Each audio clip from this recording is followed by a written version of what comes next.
What is good? What is good? It's the king of the bloggers. The king of the bloggers is back. That's right. Let me get my shit situated real quick.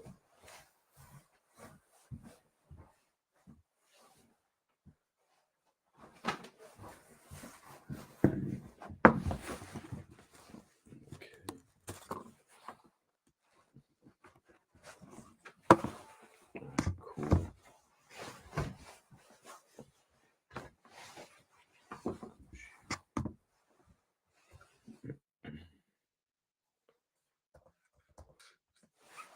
Situated here. What's poppin', y'all? Mikey T, the movie star, back. Just getting situated, man. Just got back from the dispensary. Want to come on and holla at y'all tonight. Want to come on and see what's popping with everybody tonight. On this channel we cover 50, G-Unit, MMG, everything, in the spectrum of hip hop, pretty much we cover on this channel. You know what I'm saying? We cover the hip hop beefs, we cover the hip hop testimonies, we cover when groups get back together, all that type of shit, man. What up with you, Eric? What up with you, Schizo? What's poppin', guys? It's the king of the bloggers, Mikey T, the movie star, back. I just got back from the dispensary. Wanted to jump on here tonight with everybody and talk about what's going on. Want to talk about, could MMG get a boost with Lloyd Banks possibly? We'll talk about all that shit tonight. Let me get something twisted up. I got this organic raw paper. Major salute to Raws. We also got the classics on deck as well. You know what I'm saying? Get a little something twisted up. Ooh, what up, Premium Network? Let me just say, they're saying that Rick Ross's album sales are going to be considerably lower than anything else. Now, a few nights ago, I was on the channel talking about the record sales comparison between Freddie Gibbs and Jim Jones. And it's interesting to note that at one point,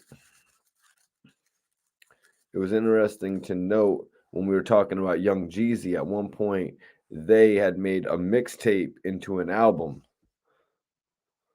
They had made a mixtape into an album, and it sold only like 84,000 copies. Now, Rick Ross, since the beginning of his career, had really sold about 150,000 copies out the gate. The God Forgives, I Don't album sold 220,000 copies. So one of the lowest record sales I saw for Rick Ross was when he actually dropped his album. Well, it wasn't really an album, but it was called The Black Market. It was really marketed as a mixtape. And 50 had actually clowned him on the release, the Black Market release, because they had projections of 34,000 copies to actually be sold. But I believe he actually sold like 64,000 copies first week. So those projections were off. Those projections were way off. But Premium Network, we were going over the sales comparison. If you check out the video, me and my guy Rosewood, we were going over the sales comparison. And Freddie Gibbs, actually, his last album, Alfredo, sold 31,000 copies first week. Jim Jones's last album, Capo, sold 21,000 copies first week. So if you look at that, if you factor in the sales, you got to respect what's going on. Freddie Gibbs right now is on the upward. He's on the upward with his albums actually selling units.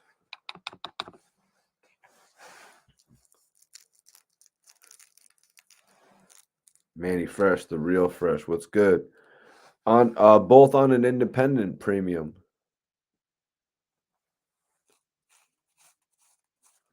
Both on an independent, Jim Jones obviously had the that first album, Capo from Jim Jones, was his first album when he was rocking with Rock Nation, and it was done with the Heatmakers.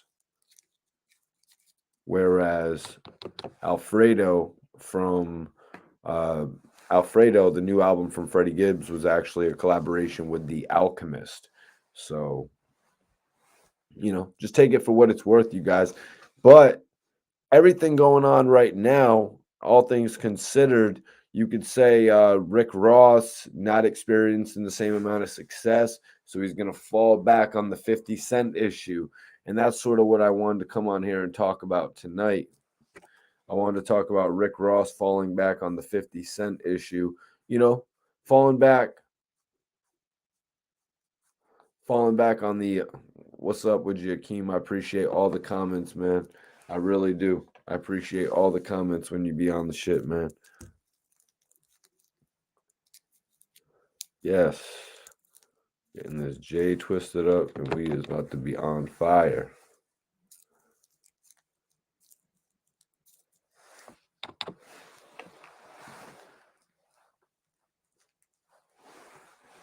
Where's my light? Where's my light? Oh, there we go. What's popping, though, everybody? It's the most hated yet anticipated Mikey T, the movie star.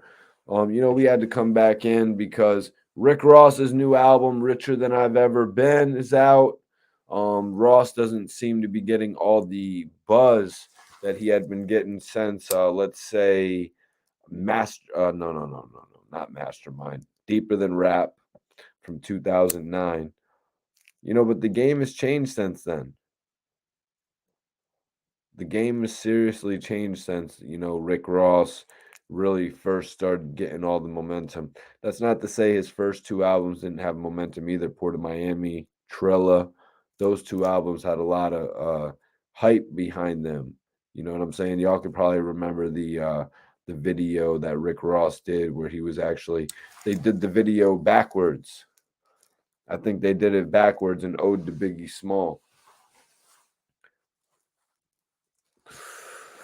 But Rick Ross really started to take off when he started doing his own visuals. You know what I'm saying? Rick Ross started doing his own visuals. He set up his own record label, Maybach Music Group. He hired a couple videographers, and he became the hottest thing moving. You know what I mean? Because he really took his career in his own hands. He had a record deal situation with Def Jam, and he actually went to bat with the biggest artist in the game, 50 Cent. Mr. Colossus, he says, Lloyd Banks would probably sign to Rock Nation before MMG. But let's be real, Mr. C. Let's be real, Mr. C. They need distribution as well. Rock Nation, an amazing management, amazing management team, but they're going to need the distribution as well. Rick Ross has that line with Atlantic Records. Why not go MMG / Rock Nation, / Gang Green.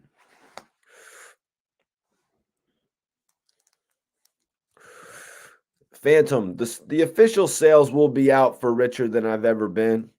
Some people are projecting as low as 30,000. But like I said, Rick Ross's album called Black Market, which was more of a mixtape styled album that dropped a few years back around maybe 2015, give or take. That album actually, or mixtape, only was projected to do 34,000 copies first week, but it ended up coming out and doing 30,000 more than that.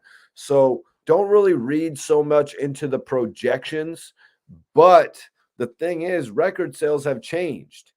Rick Ross's sales are not going to be what they were since 2006, 2007, when he started coming out with albums, moving 150,000, 175,000, 219,000 at his height when he was releasing God Forgives I Don't. That was after Deeper Than Rap. That's when he was actually working with Bang'em Smurf, and I was working with MMG back then too, not in any type of a real role, but I was working with Feed the Wolves, and we had our whole situation with Dice and MMG, and that's when MMG was their hottest. I mean,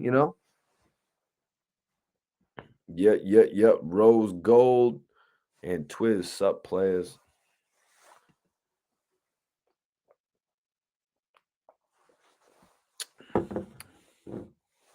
50 would never approve of Banks signing to MMG. Well, I heard some news about Banks and Dave East and Vado, if I'm not mistaken. If I'm not mistaken, it was Banks, Dave East, and Vado.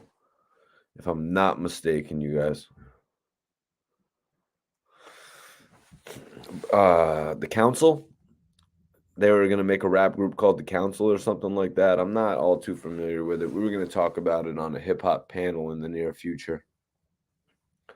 Ravo, what's up, everybody? Appreciate y'all for tapping in. Ravo saying that Ross is doing anything to stay relevant now. SMH. Well, in all reality, Ravo, Sonny, I'll just call you Sonny. In all reality, Sonny, I think this is just something that Rick Ross is falling back on. When all else fails, take a little poke at 50 Cent, the guy who you pretty much ran in a rap beef. It's crazy to me that Rick Ross actually walked 50 Cent in the rap war that they had, the rap battle that they had. You know what I mean?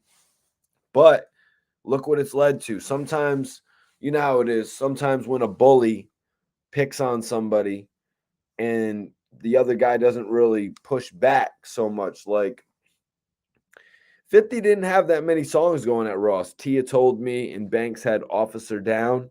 You know what I'm saying?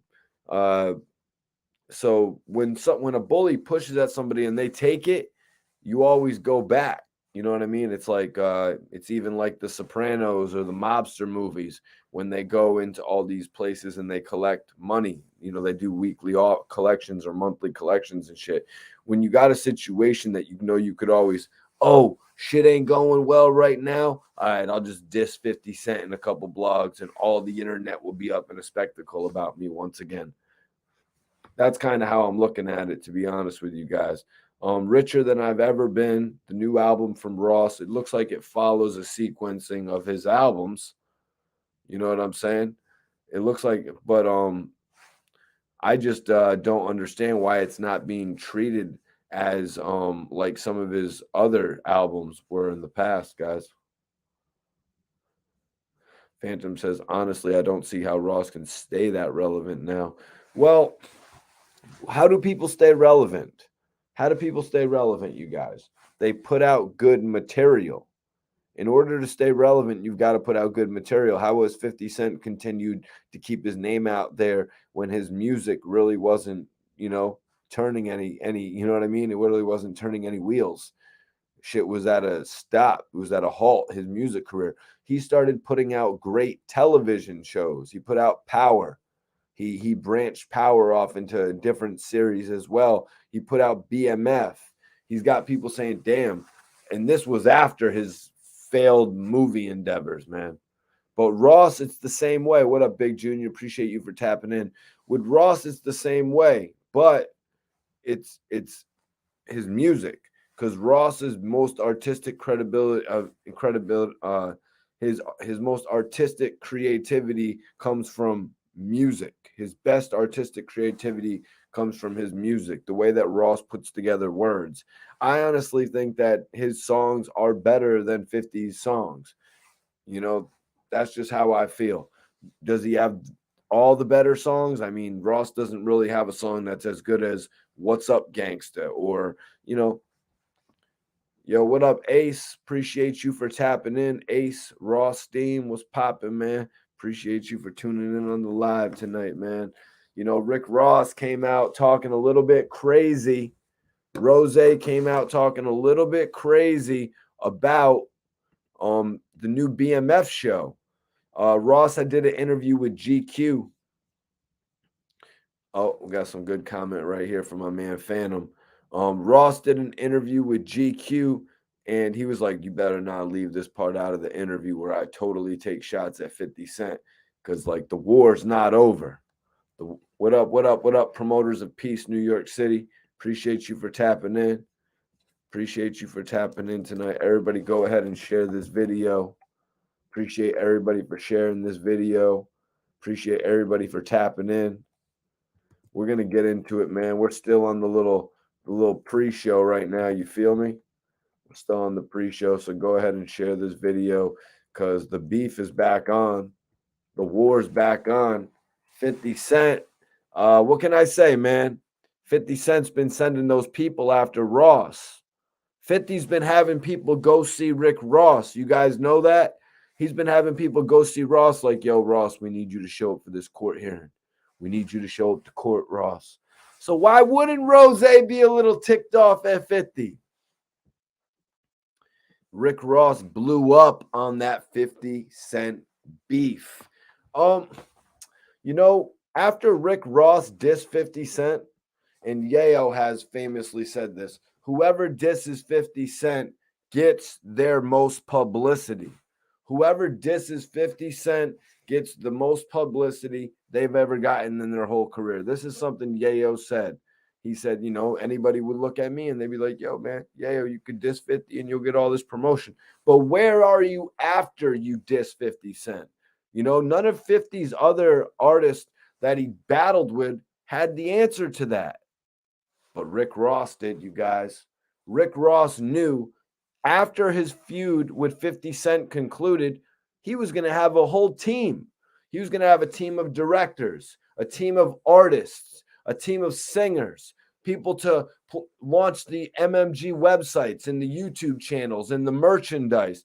Rick Ross had a plan going into battle with the hottest rapper in the game. And I will say at that point in time, 50 Cent was the hottest rapper in the game. He had no chinks in his armor at that point, you guys. Nothing had other artists had torn away at him. You know, other artists had ripped his shit up. You know what I'm saying? Like The Game coming at him with that arsenal of diss records, 300 bars, 120 bars, 240 bars. But they did not destroy 50. What did you think of Rick Ross's new album? I haven't really had the chance to listen to it as many others out there. Getting Rick Ross's new album was not my number one priority this week, Phantom. We're at about this is probably the 11th Rick Ross album at this time. And I was rocking with Rozay 100%. You know what I mean? When the Deeper Than Rap album came out and he was rocking with my guy Dice, and then the album sales came out at 150,000, and me and Smurf were kind of like, oh man, how does an artist have a label when he sells 150,000 units? You see, guys, I'm not just a blogger, I'm a boss. Me and Smurf were asking ourselves that question. We're like, yo, how does the guy have a label that only sold 150,000 units? So then after that album, though, he came out with his biggest album to date. And we was all riding with MMG heavy. 219,000 copies for God Forgives I Don't.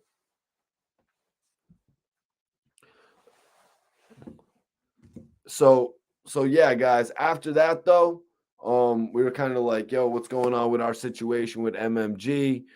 Through the Mastermind album, they kept us waiting. After that, we sort of broke apart, and now Ross is where he's at. I just couldn't sit around.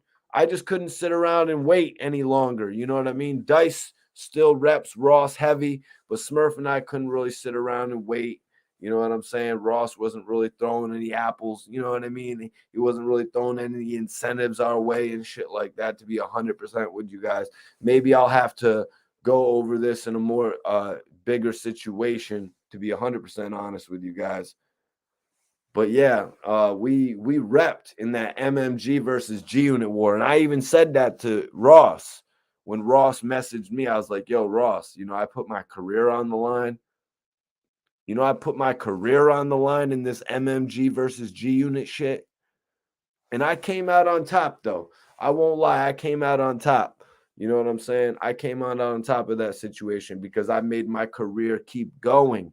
And that's how this plays into what I'm saying right now, you guys.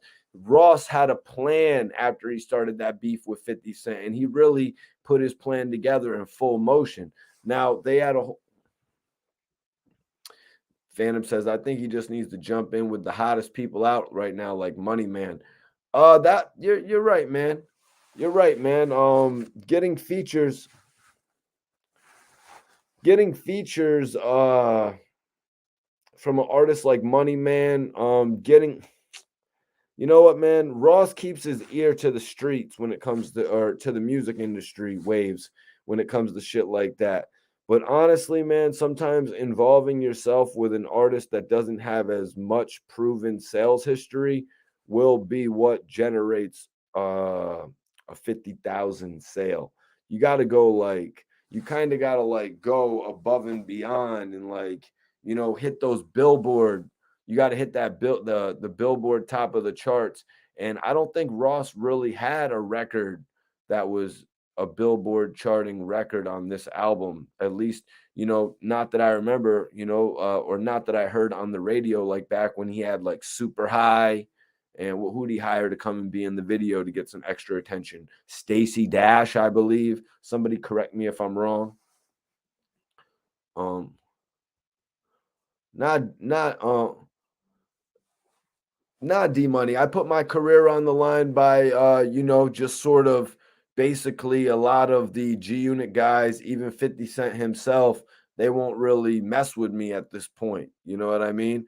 Some of the guys though, because I mess with Queens dudes heavy, and they be messing with 50 and shit, and they still deal with me and shit. But I don't be liking to put their whole situation on the line. I'm like, yo, man, you gonna mess with 50?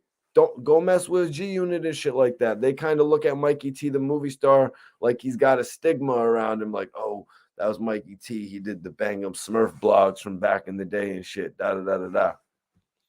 Ooh, Christopher Beard, very interesting comment there about Puffy saving Ross, saying that his ass was kicked in the beef by 50. Chris, that's a good point to put out there because I was thinking about this a little bit earlier today. As I was preparing for the blog.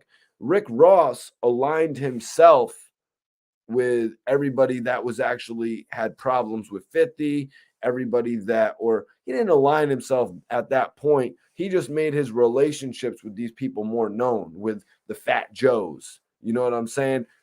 Partnership with Diddy, who is famously always bickered with 50 Cent. Calling out to all the G Unit artists. Like he said, any G Unit artist that wants to come to MMG, I got 100,000 for you.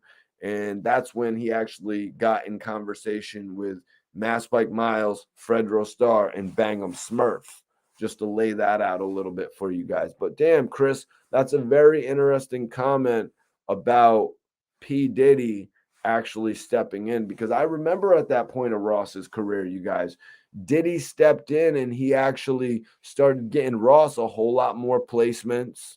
I think he started making a lot more people take Ross serious as an artist as well. I kind of looked at it like back then, Diddy was really the industry guy for Ross, but Smurf was really like the street guy, keeping Ross's name good in the street. That's just how I looked at it, man. Yeah, it was good.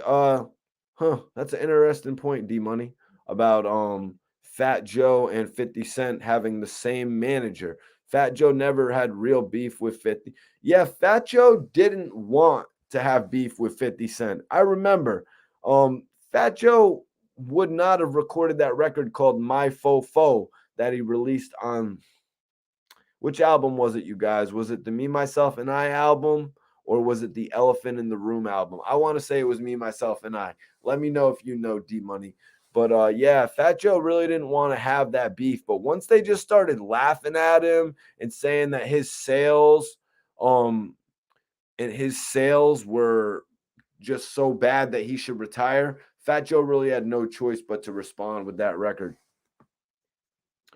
Tiandre, excuse me, brother. Willis Sr. Ross usually has a single to promote with a new album release. This time around, that ain't happened. Yeah, T, I want to just point out this. I was going to say it a little bit earlier as well. Rick Ross actually, for the last few albums, has released a controversial record that got the blogs popping and the streams popping, like how he did that record addressing the Birdman situation. On this one, he had Little Havana, where he had mentioned the whole situation with Meek Mill. Although it was brief, it did garner a lot of attention online. So that was another aspect.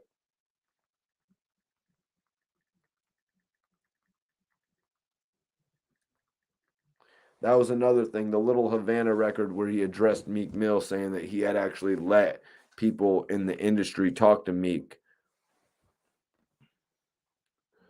Fat Joe just sold a bunch of records for All the Way Up. But if you do know, Fat Joe had really been doing that talk show stuff for a number of years, and that's why seeing him actually turning it into the new joint on his Instagram, D, it's dope to see him do that. Oh, D, you know Meek Mill isn't whack. Come on, man. Come on, D. Don't be saying no shit like that, man. Hey, Peasy, what up? What up? What up? Yo, 33. What up, man? 33 Squirt. What up, G's? Appreciate you for tapping in. He said, come on, Mikey, stop it. Without the Wingstop investments and so on, and the secret help from the industry heads working hard to destroy 50, Ross wouldn't be on shit. Well, 33, I'm going to need you to add in, as well as the Wingstops. I believe he's on the Checkers now as well. I believe he's onto the Checkers now as well. So I'm going to need you to add that in. He's on to the rich beard creams, the rich beard oils, and he's on them thighs. You know, he got them thighs. You know what I'm saying? So put some respect on Ross's name, but also he had a majorly successful record label. Let's be 100% honest. Let's break it down. Let's break it down. Rick Ross had Meek Mill and Wale. 50 Cent had Young Buck, Lloyd Banks, and The Game. Okay, give him those three. Did he have anybody else, really? I'm going to say Ross's artists were more successful.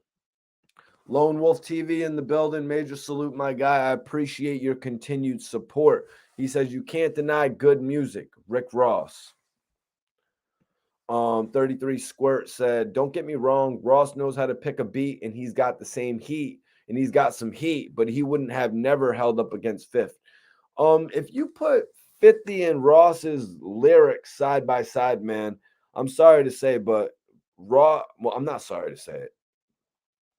Ross's wordplay is just so much more interesting.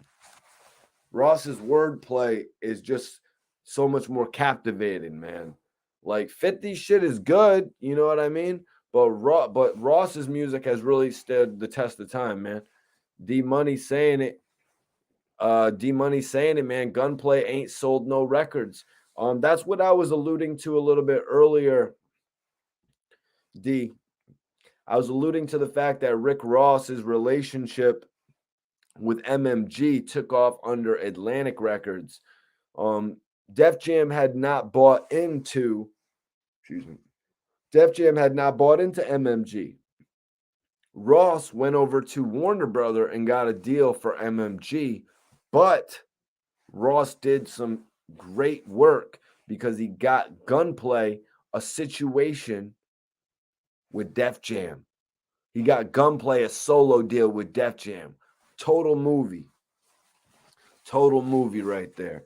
To have things working at two different labels. That's one thing 50 never got to do, you guys. 50 Cent was never able to operate at two different labels. Once he got his situation with Shady Aftermath Interscope, he just kept G-Unit right under Interscope with no branding. Well, he had started to brand G-Unit South as Cashville, G-Unit West as Black Wall Street. But he was never able to really get that going. Maybe they could have signed to different label, different,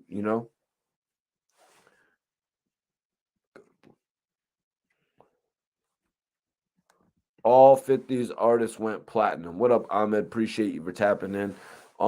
That's not true, bro. That's not true. That's not true. That's not true whatsoever. Mobb Deep didn't go platinum with G-Unit. Lloyd Banks' second album didn't go platinum. Young Buck's second album didn't go platinum.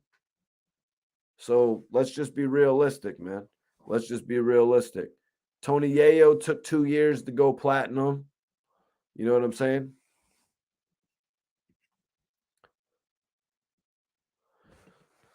All right.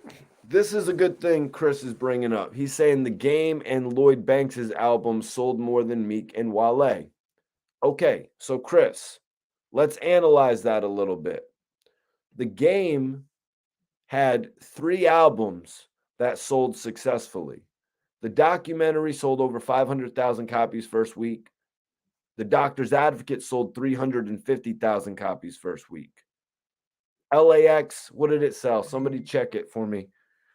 225,000, 226,000 first week on LAX. After that, the Game's record sales were never the same. Now, I will agree that Wale or Meek have never sold those amount of units. Meek has sold 250,000 units, but look at where Meek is now. 5 albums in. Meek Mill is 5 albums in. Lloyd Banks only released 2 albums, 3 albums.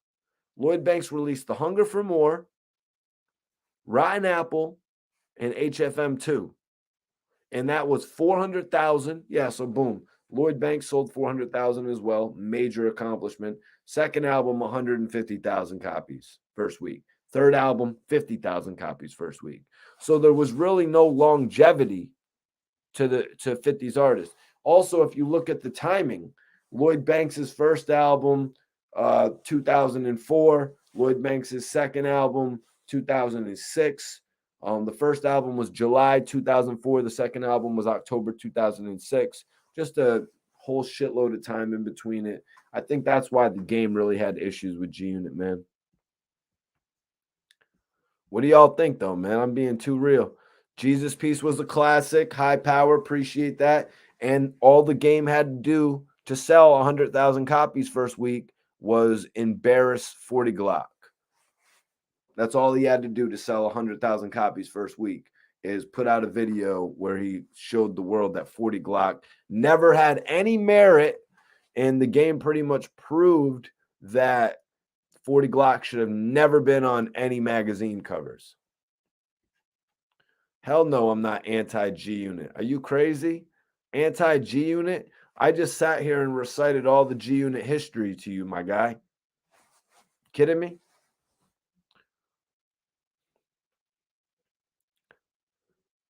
Buck's second album, what up, Q? Appreciate you for tapping in. Buck's second album actually took 3 years to come out. Buck's first album came out September 2004, sold 261,000 copies first week. It went platinum. Buck's second album, Buck the World, came out in March of 2007, I want to say, and sold like 150,000 copies first week. They made Buck wait 3 calendars. Ludacris would have never had to wait 3 calendars, you guys. Look at Meek Mill's release schedule. Maybe Rick Ross can get Lloyd Banks a better release schedule.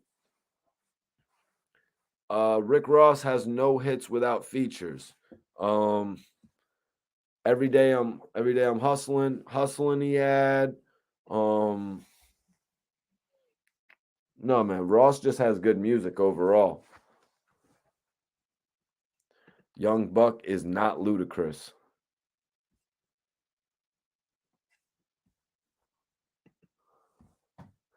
This guy says that the viewers know more than I do, but I'm the one up here reciting fact on top of fact.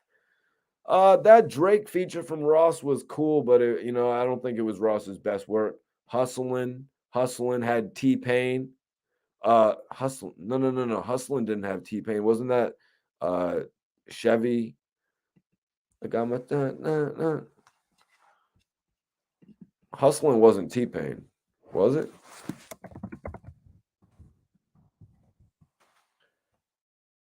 No, that was the boss, man. That was the boss. Mac Lean. Thank you. And I think the rest of the chat really shares this as well. I think the rest of the chat really shares this as well. Lloyd Banks, more than likely, and I'm just going to say that more than likely, somebody had earlier said that Lloyd Banks would be more interested in signing with Rock Nation, guys, because Rick Ross has now called out Lloyd Banks twice to sign to him. Once back in the day, and now in a new interview with GQ, he's like, tell Lloyd Banks to come and holler at me. High Power says it. Lloyd Banks is independent now.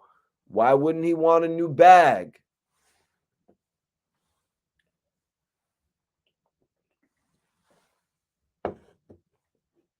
Ahmed says Banks has enough paper to do him.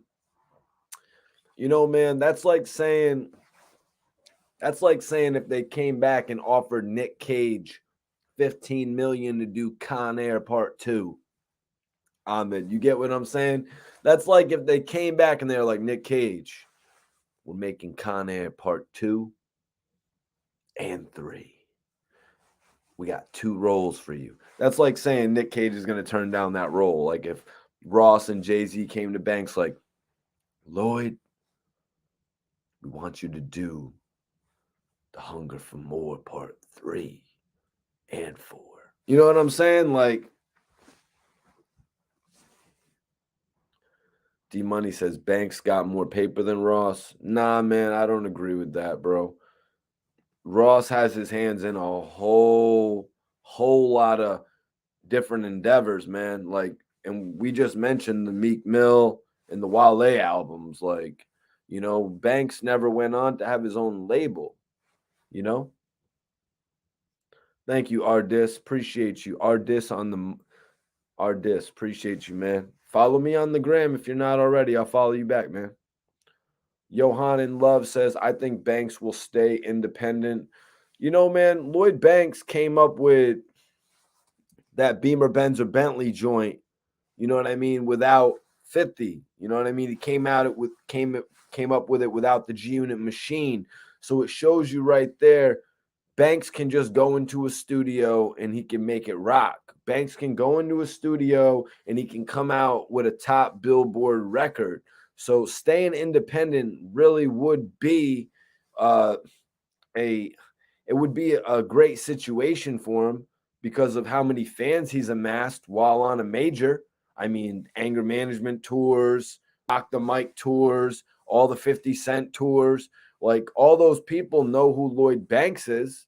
So, but you know what I'm saying? I love being independent. Me, myself, I love Mikey T, the movie star, you know, being independent. But you know, when that big bag comes and drops on me, I'm be like, yo, I love being able to do what I can do on my own, but what can I do for you if you're gonna drop that bag on me like that? And I got a feeling that whoever it is, whether it's look what Warner Music just bought 300. You know what I'm saying? Look, QC is possibly going to sign Chris Brown. You know what I'm saying? And people would be like, why would Chris Brown sign to QC? He could just be independent. You know, there's a whole lot more that QC can do for you.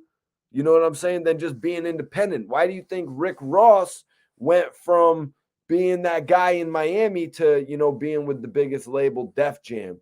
Or 50 Cent from Columbia Records. You know what I'm saying? Getting dropped from Columbia, creating G-Unit, tearing up the mixtape scene, ultimately to get the deal with Eminem and Dr. Dre. Yo, Iceberg. Yo, Mikey T, I heard you anti-G-Unit.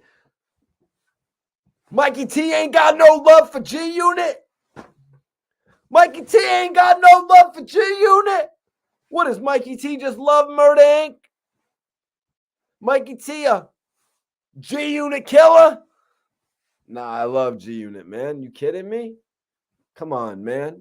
50 brought Buck on the G-Unit and really took the shit to a whole nother level by integrating the South. You know what I'm saying?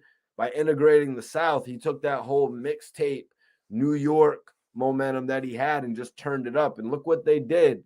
Look what they did with G-Unit, Beg for Mercy. 350,000 units sold. Matt Clean says, do you think that Game and 50 will link up tomorrow in LA? Game and 50 in LA.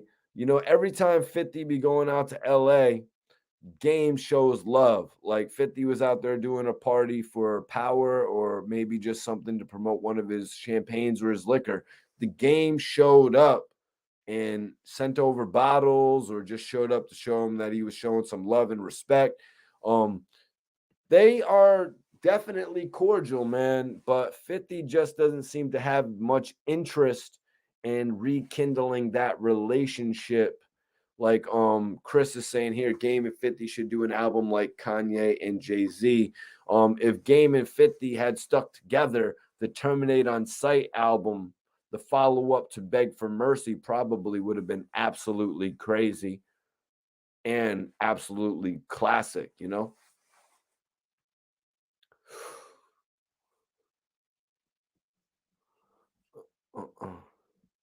Hold on, what are you talking about? Yizzo, Hunger for More versus Rosa joint. Versus Rose's joint Tears of Joy. Hunger for More. What song from the Hunger for More, bro? What song from the Hunger for More?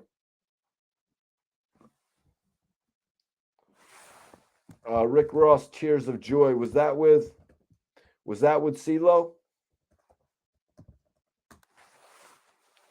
Yep, that was with CeeLo.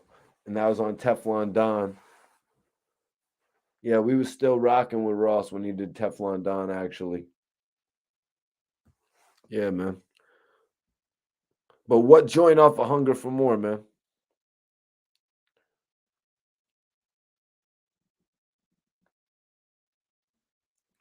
Hey, Zara Fox, what's up? Nah, Yayo should know what it is.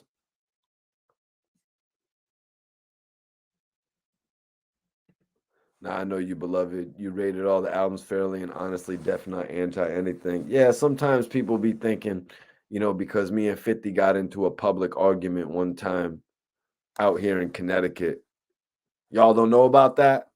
Y'all don't know about me and Fifth arguing? Whatever. Yo, Damon, no, it hasn't started yet, bro. Be easy! RBH is in the building. 50 moving to LA. Well, I mean, be easy. Yo, RBH, why wouldn't 50 move to LA with all of his popping TV shows? You know what I'm saying? BMF, all the power off. You know, maybe he could even get his movie career back going. You know what I'm saying? D Money says Banks and Yayo should do an album together. And yo, D Money, let me ask you, if I didn't rock with Ross, why was I at Ross's crib filming in his studio? Why did I film studio videos with Ross and Tracy T? Hold on. Matt, even bigger than that. What other blogger was in Rick Ross's house rolling up weed? I was like, yo, I need to charge my camera. So I talked to Gucci Poochie. You know, they call him Alex. I was like, yo, Poochie, I need to charge my camera. Let me go in the crib real quick, charge my camera and shit. He's like, yeah, that's cool, Mikey. That's cool, Mikey. Da-da-da-da-da. What did I just get done saying? I'm independent. I work for myself. But no, they did try to put me with Dre Films and all that. Dre Films did want to, me to work with Maybach Films and all that. But I'm independent. I just got off the phone with French Montana telling me, damn, Mikey, I would have signed you back in the day. But does the world know that shit? Nah, y'all just know that I'm a fly. You know what I'm saying? Keep it real. Come on here. Decided to show my face. Turn this whole movement all the way up. The story about 50. The story about 50. You know I went up to 50 like, yo, let's get this interview, Fifth. I don't beat around the bush when it comes to these artists. Whoa. Whoa. The only thing I do is drink good champagne and smoke some good ass weed. So don't tell me about none of that Lil Wayne shit, man. Yeah, man. Nah, I get my own checks, man. I got a couple industry checks. I won't lie. I won't lie. I got some industry checks. I won't lie. I don't like checks like that though. I like cash. And I like making my own paper too. I don't like having to wait on somebody else. Just to be honest with you. Just to be honest with you, I don't like waiting on paper from somebody else. Somebody's like, yo, Mikey T, we can make that. I'm like, well, we can. Well, I will. You know what that's just how I am. People like, mm, yo, love. That's right. I heard about that too. 50 Cent's new show with Snoop Dogg. 50 Cent's new show, not with Snoop Dogg, but I imagine it's going to be executive produced by Snoop Dogg. Snoop would be smart if he actually had Def Jam get a hand in this as well. But it's going to be the show centered around Snoop, his bodyguard, that whole situation that played out when somebody tried to take Snoop's life, and then the trial that came after that. So Suge Knight definitely going to have a big part to play in that because he put up a lot of the funding along with Dr. Dre, I assume, that ultimately paid for Snoop Dogg's trial. Dave, you see, that's probably why you got blocked on the gram, geez. Talking all types of crazy shit like that. Rewind the video, though. We was just talking about that. Jake, what's good, man? Nah. I'm on that. I'm just got a little pre-roll.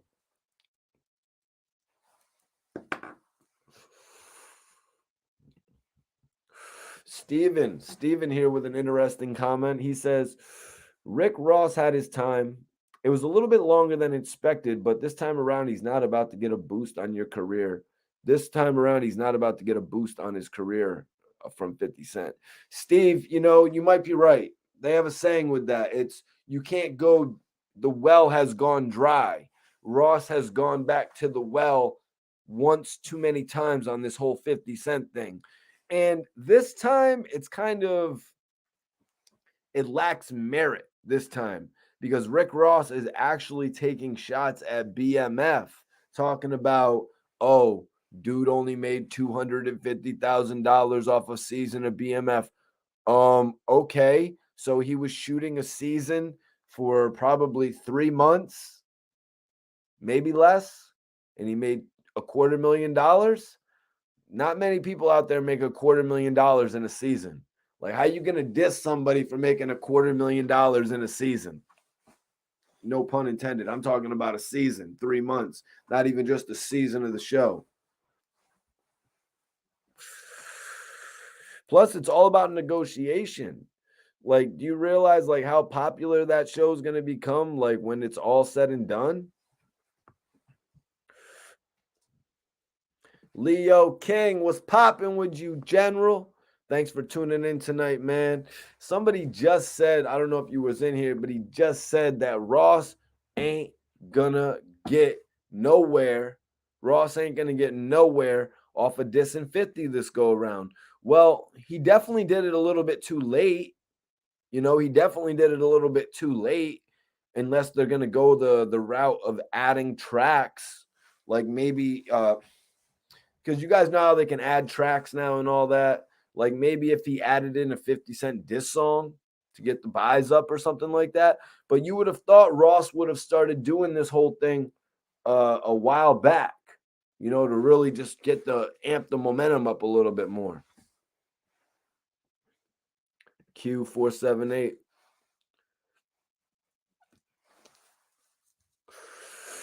He says, you see, 50 hasn't even bothered to respond to Ross because at least on TV, 50 is hot as he ever was. And Ross isn't. Yup. Yup. Yup. That's a good point. Like I was saying a little bit earlier.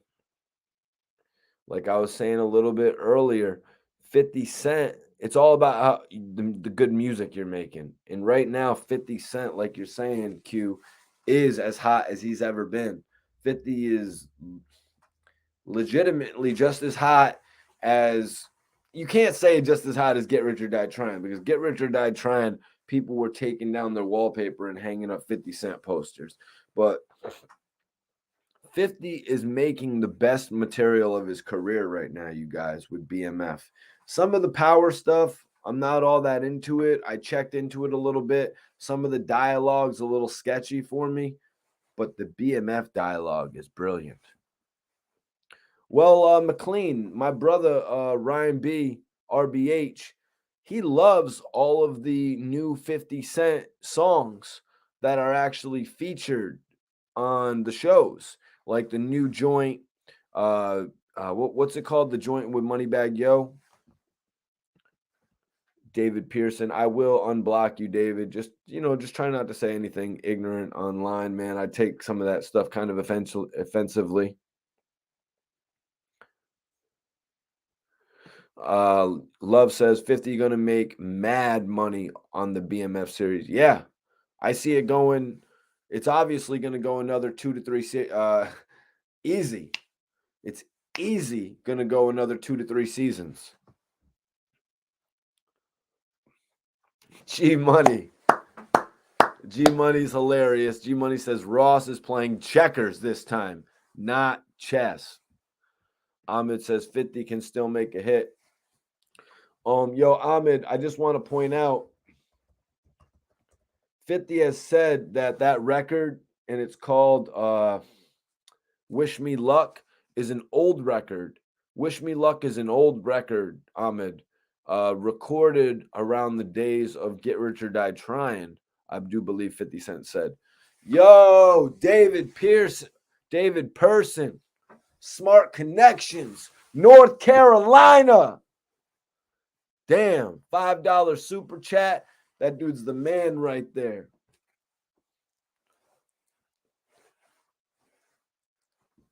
I was just singing the 50 Cent. What's it go? Y'all gonna wish me luck. I'm not really too big on it. I'm not trying to hate on Fifth, man. I'm not trying to hate on Fifth. Fifth needs to run that back and give me that interview on the real. We're gonna get it. We're gonna get that interview though one day, me and Fifth. Ross needs to run it back too. You know what I'm saying? Ross needs to run it back too. Because we ain't playing no politics like that. We ain't playing politics like that, you guys. We're just putting out the best hip hop content, period. I'm not playing any politics when it comes to the game. You know what I'm saying? I do this shit for the real. I interviewed Max B. Interview with Max B on French Montana's album. I've interviewed Jim Jones. You know what I'm saying? I interviewed Hollow the Don. I've interviewed Joe Budden. You know what I'm saying? We don't play the politics on this channel. We just play the best hip hop content.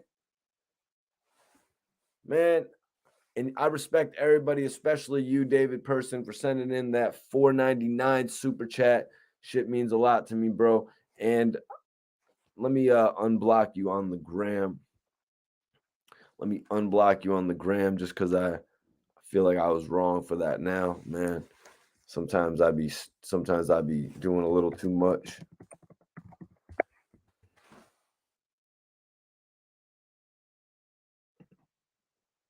Okay. It's that dude right there. He messes with G-Unit. Mikey T, you a cool dude. Salute to you. Q said even French just said he want to see 50 do more music again. When did he say that? On the Drink Champs interview, bro? Meat Mills. Are you saying Meek Mills or are you saying did you meet Millies? Y'all gonna wish me luck. Hope y'all have been enjoying my new interviews, though. Just did a new one with Skinny Me. Also, I just did a new top secret interview. Top secret interview dropping this week. New interview alert. New interview alert.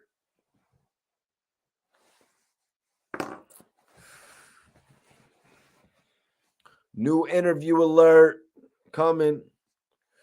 Oh man, rest in peace, Dolph. Dolph, one of the first rappers to let me stand on a stage with him. Dolph was one of the first rappers to let me stand on a stage with him.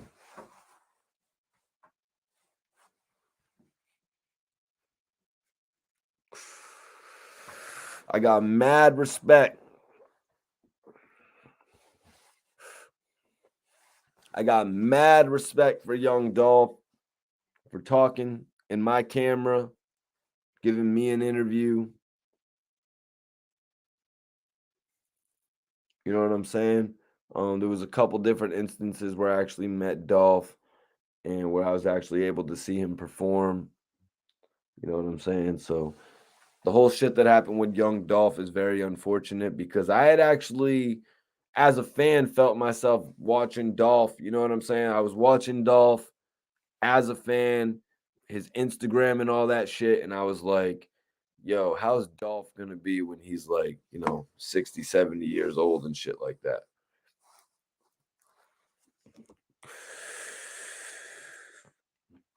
Sometimes artists are that cool where you find yourself thinking about them like that and shit. Where is it dropping? It's dropping right here. Dolph is the man. Yeah, my guy, RBH. That's one of his favorite new rappers, definitely. So shit was hitting him hard as hell. Definitely appreciate everybody tapping in, man.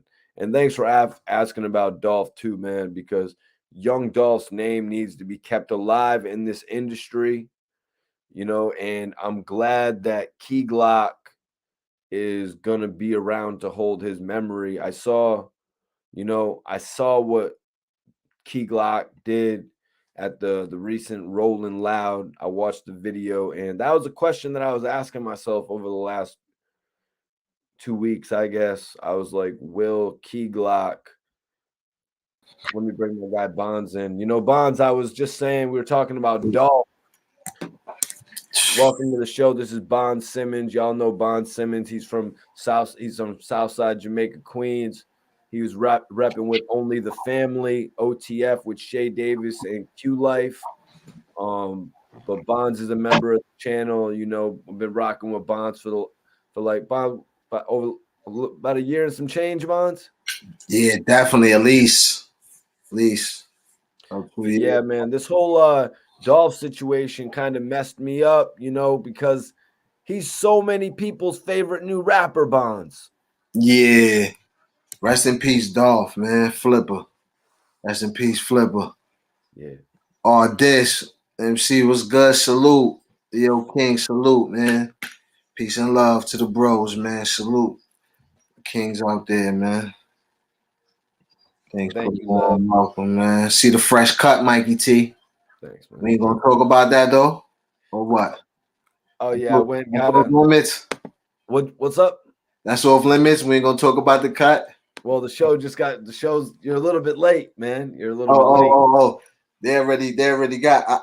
I'm twisted up here, B. Like I gotta get my joints done, but I got the TNR hat to keep me. No. Philly's saying Leo King from Philly saying what's up to you, Bonds. Before we get into that, Leo King, hey yo, that's Kings, Lions. You peep it, like Leo King. We on the same wavelength, man. So salute. Know what I'm saying? MC, artist, whichever one you going by, you know what I mean? Salute to both of y'all, which is one. You know what I mean, my bro? Appreciate that love, man. D Money said Mikey T gets all the girls with the fresh cut. Facts, you know the vibes. That's what I do. Miss them fresh cut days. Like, you know what I mean, just leaving that barbershop. That's it. Like you got the glow, B. Right. But you got like the Chief Keef circa 2012 thing going. Ah, yeah. I need to get my joints twisted though. You can't even see the parts right now no more. Like I'm done. Hold on 1 second. We got a question here. D-Thang or Flock bonds? That's the OTF dude. You talking about D thing? Yeah, who are you talking about, Ardis? Yeah, you're not talking about Lil Durk's brother, D-Thang, are you? Rest in peace. Salute Iceberg. Local Legend is definitely out on all platforms. Appreciate that love. Yeah, check that out, man. It's a dope album. I definitely put my heart into it, blood, sweat, and tears. Yeah, man. So dope. Salute, man. Peace. Thanks, Iceberg. Appreciate that. Iceberg is family. You know what I mean? Appreciate that, man. Anybody wants to show some support, hear some new music after the stream tonight, all you got to do is go to Google, type in Bonds Simmons, and then just type in his new album name, Local Legend, and it's going to pop right up on iTunes. Also, you can go check it out on YouTube as well. Yeah, Spotify. Man. All them shits. What are you talking about? They're talking about 50 Cent making new music. Wish Me Luck with 50, Moneybagg Yo, Snoop. Is this what you're talking about? The original version had Governor on it. Who sings the hook on that now? It's 50, right? Nah, it sound like some old dude saying that part. At least you could wish me luck. And I don't know who that is. I believe 50 said he recorded that song in the Get Rich or Die Trying era, Bonds. What? Yes. Probably. They just brought it back. Because I ain't gonna lie, I believe that because when I first, I watched the show. That's crazy. I watched the show and the song never really snatched me. But when I went to New York, my man put me on to the song. Like he bumping the song, like, and I'm hearing the verse. I'm like, yo, this sound like vintage 50, like back then at that same time. So that makes sense that he did that around that time for sure. Well, RBH says that all of 50 Cent's intros from all of his shows are really dope. Facts. Yeah. That's because we're so tuned in to love 50 Cent music, man. No, because right now, dude's been looking at him like he been cooling off. So, but he been hitting with the intros though. He been hitting with the intros. He's been hitting with the hooks, which he has always hit with. Yeah, because I really feel like you see that's why on the version of the song, really Moneybagg Yo part is first, but on the show, 50 part is first, which it really does sound better. Like I don't think because that's really like the East. That's a 50 type of vibe and beat. Like, and I'm a Moneybagg Yo fan, but Moneybagg Yo don't fit right on it. Primo. Know what it is? Salute. D-Money says that's because 50 has always been fire. Exactly. Pretty much. Yeah, but a lot of people were saying in the chat a little bit earlier before you tuned in, yo, one of the main comments I saw was Ross ain't gonna get nowhere dissing 50 this time around. The album's already out for the first week. I mean, I don't think he's gonna get any additional sales from dissing 50 on the internet for his album. I think he's a little bit too late on that, Bonds.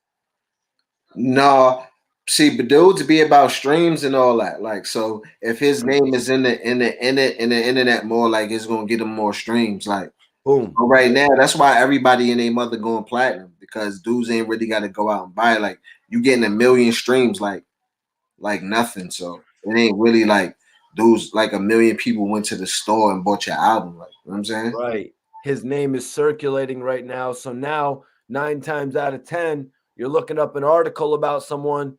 Now you're listening to the song. Right. Because now you're in the music. Now you're in the car and you listen to music. Like, let me hear that. Right. Or as soon as you go to iTunes it pop up in your thing. Rick Ross just dropped a new album. Like as soon as I go on my joint on my YouTube Music or my iTunes, is I seen YouTube. I seen Rick Ross album. Like, you know what I'm saying? Now Ross already did this. Now we know Ross has sort of been using this tactic since he addressed Birdman. Remember, he addressed Birdman over the issues with Lil Wayne on his album. I forget what it was called. One of his last albums, he actually addressed Birdman, but he used that as a tactic. He used that as a tactic to bring people in to actually listen to the music. He did that with this new album, Richer Than I've Ever Been, by addressing the whole situation with Meek Mill on it. He drew people in for the Little Havana record bonds. That's a fact. But like we were saying the other day too, like Ross always addressed things though. That's one thing you could say. Like he always addressed things. You know what I'm saying? More or less. I mean, that's apparent because in this new interview with GQ Bonds, Rick Ross said to the guy doing an interview, "You better include this. If you don't include this, I will never do another interview with you again." Nah, Rick, that's one thing. Rick Ross ain't one of them, you know what I mean, celebrities who don't say nothing. Like if somebody says something about Ross or you hear something rumbling around Ross' name, he usually always speak on it, whether just speaking or in a song. Like so, that's one thing. Like even like you said, like with the Birdman joint, like he spoke on that. He spoke on, you know what I'm saying, situations with whatever Drake with Carl. He spoke about everything. And look at this. Love says we don't want to hear dissing. We want music. That's another thing. When you go into Rick Ross's album, you're gonna get music. I think Rick Ross really he has more interesting music than just dissing somebody like 50 Cent Piggy Bank. You know what I'm saying? Like Rick Ross's song isn't just going to be a couple lines dissing somebody. There's going to be a whole bunch of other shit in there too, man. He's an artist. Rick Ross's shit. Yeah, he's an artist. He gonna paint it. You know what I'm saying? He gonna paint it like a picture. He gonna dress it up nice. You know what I'm saying? So yeah, Ross definitely gonna do that. He gonna put his spell on it. What you over there smoking? So the dispensary had this new weed called Acid Cat for the last few weeks. That was like $300 an O. So I waited. Right. I waited and I got a 14 G's of it pre-ground for $57. Oh, you caught it on the clearance, John. 57 for the C. That's what I'm talking about. You got 57 for a 7 for a 14. 14. Let me see what it look like. They look all right though too. That's buddy or is that shaky? No, it's shake, man. You just take one of the raw cones. Stuff exactly. You ain't even got to roll it up. Take it in there and you roll that shit up, man. Yeah, you Gucci. Now Bonds, with the whole new thing, making albums, if Rick Ross went back and recorded a whole 50 Cent diss song tomorrow, couldn't he technically add it to his album Richer Than I've Ever Been? Yeah, on some deluxe shit or something. When he bring out the deluxe next week or whatever, God, used to be doing. Yep. If it was really generating that much hype, you know what I mean? Yeah. It's Cat with a K, Leo. Yeah, Cat with a K. I just had to jump on it, man, because I've been seeing him hustling this shit at the dispensary for the last few weeks. Yeah, you said Acid Cat? Yep. That's crazy. It's like Girl Scout cookies with some lemon shit. Oh, okay. The lemon diesel or the No, not the lemon diesel. Okay, Al says Ross is trolling for his album bonds, but that's a fact. Let's be honest about this. So Ross is talking, he's getting interviews with GQ. I don't think that's necessarily trolling when GQ comes to you for an interview, but let's look at the flip side of it. Lil Pump has an album out right now, but he's not making anybody aware about it to the point where people are saying Lil Pump has an album out and nobody knows. So at least Rick Ross is talking and generating interest for his album, Bonds. That's true. That's true. Cause yeah, I didn't know Little Pump had an album out. There's something wrong there. I didn't know Little Pump dropped. You know what I mean? Crazy. But maybe he don't got no big features and all that on it or something. You know what I mean? And he didn't drop a single, maybe, you know what I mean? So I don't know. That's crazy. Yeah. Wow, that's crazy. But you know, it is a new day, and it is a new day and age, you know. Yeah. Everybody doesn't even know, but the Island Boys didn't even have a name before that blog came out, Bonds. Oh, nah, that's a fact. They drawing with that, man. It's not even a song. Yeah, it's a song, man. It's a It's a song. song. Yeah, they got a song actually out. Like it's a song. But they got their name based on a song, Bonds. So that's their song. I'm an island boy. I'm a Rhode Island boy. Right. Yeah. So, I had to get that tattoo removed. Nah, because I gotta, that's crazy. I don't know. Yeah, they love, man. They messed up on Logan Paul's show, man, because Logan and Jake, some people, maybe I'm reaching here, but I felt like the Island Boys could have made Logan Paul feel like their struggle was similar to him and Jake Paul's struggle. But they totally missed out on that opportunity. I don't know if neither one of them know what struggle is. Yeah. Well, but I guess it is a struggle in the grind of the YouTube world and climbing the, you know what I'm saying, to popularity. I mean, I'm sure it's a grind to that. So I can't downplay that. Well, I guess it was either me or the Island Boys who had to get famous, and they decided they go with the Island Boys. Maybe we'll get the next try.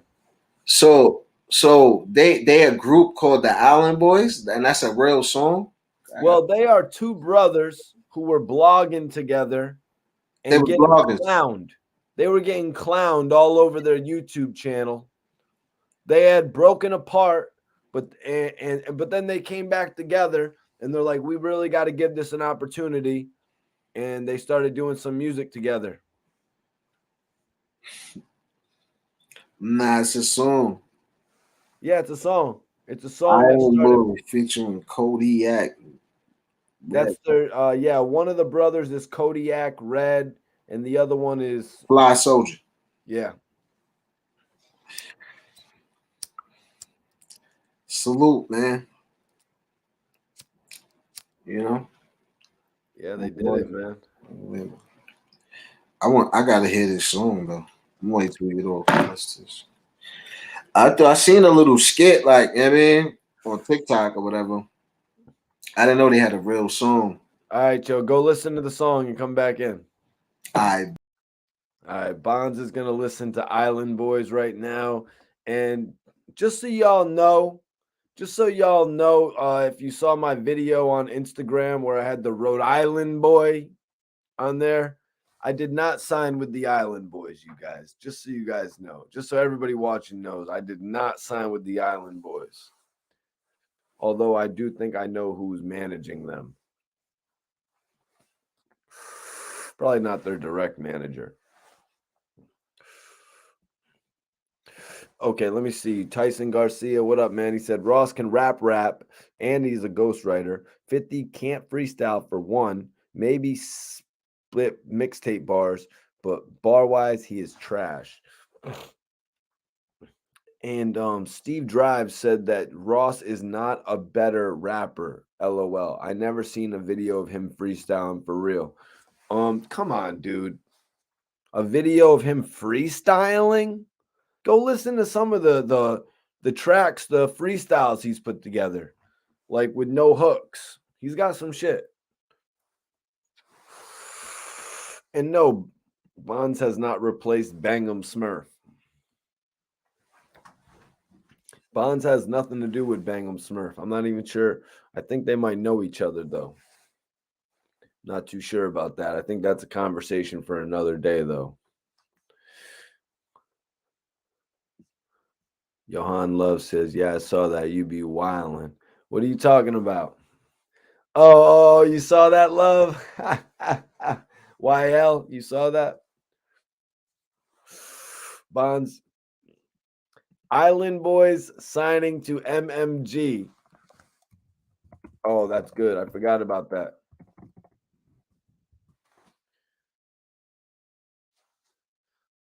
I forgot about that. I definitely got to ask Bonds about that. Thanks for reminding me, D Money.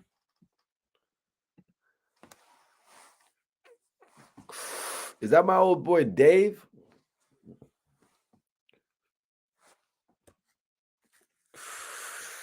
So you're telling me now Ross is going to sign the Island Boys, but he's not going to sign me?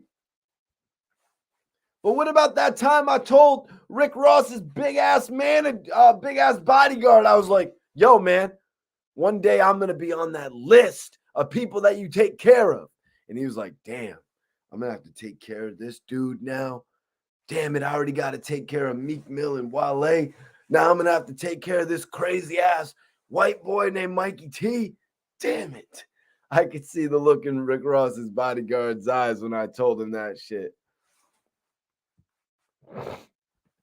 Fifth, Rick Ross can... Bond, you good? Steve Drive says, can Rick Ross write a record like 50 bars from Guess Who's Back? Come on, man. Rick Ross has wrote better songs than 50 bars of pleasure, 50 bars of pain. You're going to remember my name, 50. I'm going to remember my name, 50. All right, but Bonds, this is a major question, man. Why does Rick Ross keep saying he wants to have a conversation with Lloyd Banks? That's what we got to talk about. We got to talk about it because this is the second time he's brought it up, man. And now Lloyd Banks is officially independent. But let's get into your reaction to the Island Boys. I just want to make. And then one day we'll revisit if Ross had a record as hard as that. As Island Boys? No, the 50 record. That's a hard record, bro. What do you mean? Ross has had a ton of records better than that. I just feel like you said that very fast. He's had a ton of records better than that. You said that very fast, like 3 times. 50 bars of pleasure, 50 bars of pain. When I'm gone, you're going to remember my name, 50. There's a lot better. Say it back slow and picture 50 in the booth saying that. There's a lot of better records that 50 at the time with all the real drama going on. I like 50's whole first album better than Guess Who's Back. You talking about Power of the Dollar? Yes. Power of the Dollar. Yeah, besides Get Rich or Die Trying is the best album. And that's like with Get Rich or Die Trying, I'm like, I don't know which one. But my bad. With the Island Boy, the beat is fire. It's a good vibe. I think, my bad. I think lyrically, they kind of messed it up though. They should have just stayed with the Island Boy. Like, I mean, they could have vibed it out. Like, what, they're just trying to make it. Yeah, you know what I'm saying? They could have vibed it out. But what were they saying about the Wagwan men? Yeah, something put your vest on, like some like they're trying to Wagwan men. They wouldn't spend I don't know. What, I don't know, war going man or something. I don't know, man. A war, okay, a war gone man. I guess, bro. Don't get me the lying about, you know what I mean? That makes sense. That makes sense. Though. Yeah, that, you know what I'm saying? So that's what I'm saying. Like, but don't get me, I don't know. You know what I'm saying? But yeah, I don't know. I think Ross could do something with him though. If Ross signed him, though, I think because I think they really need some guidance. They need some structure and somebody to be like, yo, we got to do it like this. It really looks like Diplo might mess with one of them. It's fire too. But Diplo messed with Riff Raff back in the day, and nothing came of that, Bonds. Oh, so you definitely probably mess with these. Do they look like Riff Raff times too? Well, Riff Raff got rich as hell. I mean, Riff Raff is rich now. That's what they're trying to do anyway. They're not actually probably trying to contribute. I mean, they're trying to get back. Okay, so yo, D Money says Ross keeps saying he want to talk to Banks because Banks and 50 don't get along. Do you think it's more than that, man? Do you think there could ever be a potential of Lloyd Banks signing with MMG? Someone in the chat earlier said they would more than likely see Banks working with Rock Nation. That's a fact. I don't see Banks signing with Ross. Like I said though, I think Ross is trolling for his album. He ain't thinking about Banks, man. He trolling 50 for his album. He's not thinking about Banks. He's not thinking about potentially bringing Atlantic to the table. MMG, Atlantic, Lloyd Banks. He would do it, but it would be the troll 50. But he really would do it. I ain't saying he wouldn't do it, but I'm just saying his whole purpose of doing it is to troll 50. But he would do it, probably. Would it work out? I was looking on Boxton, and quite a few people said, yo, I would be interested in hearing a Rick Ross album executive produced, or a Lloyd Banks album executive produced by Rick Ross, or A&R'd by Rick Ross. I would want to hear that too. That sounds like that'll be fire. Who was A&R in the OTF projects? Was it Shay Davis, or was Smack ever A&R in those projects? Yeah, we was pretty much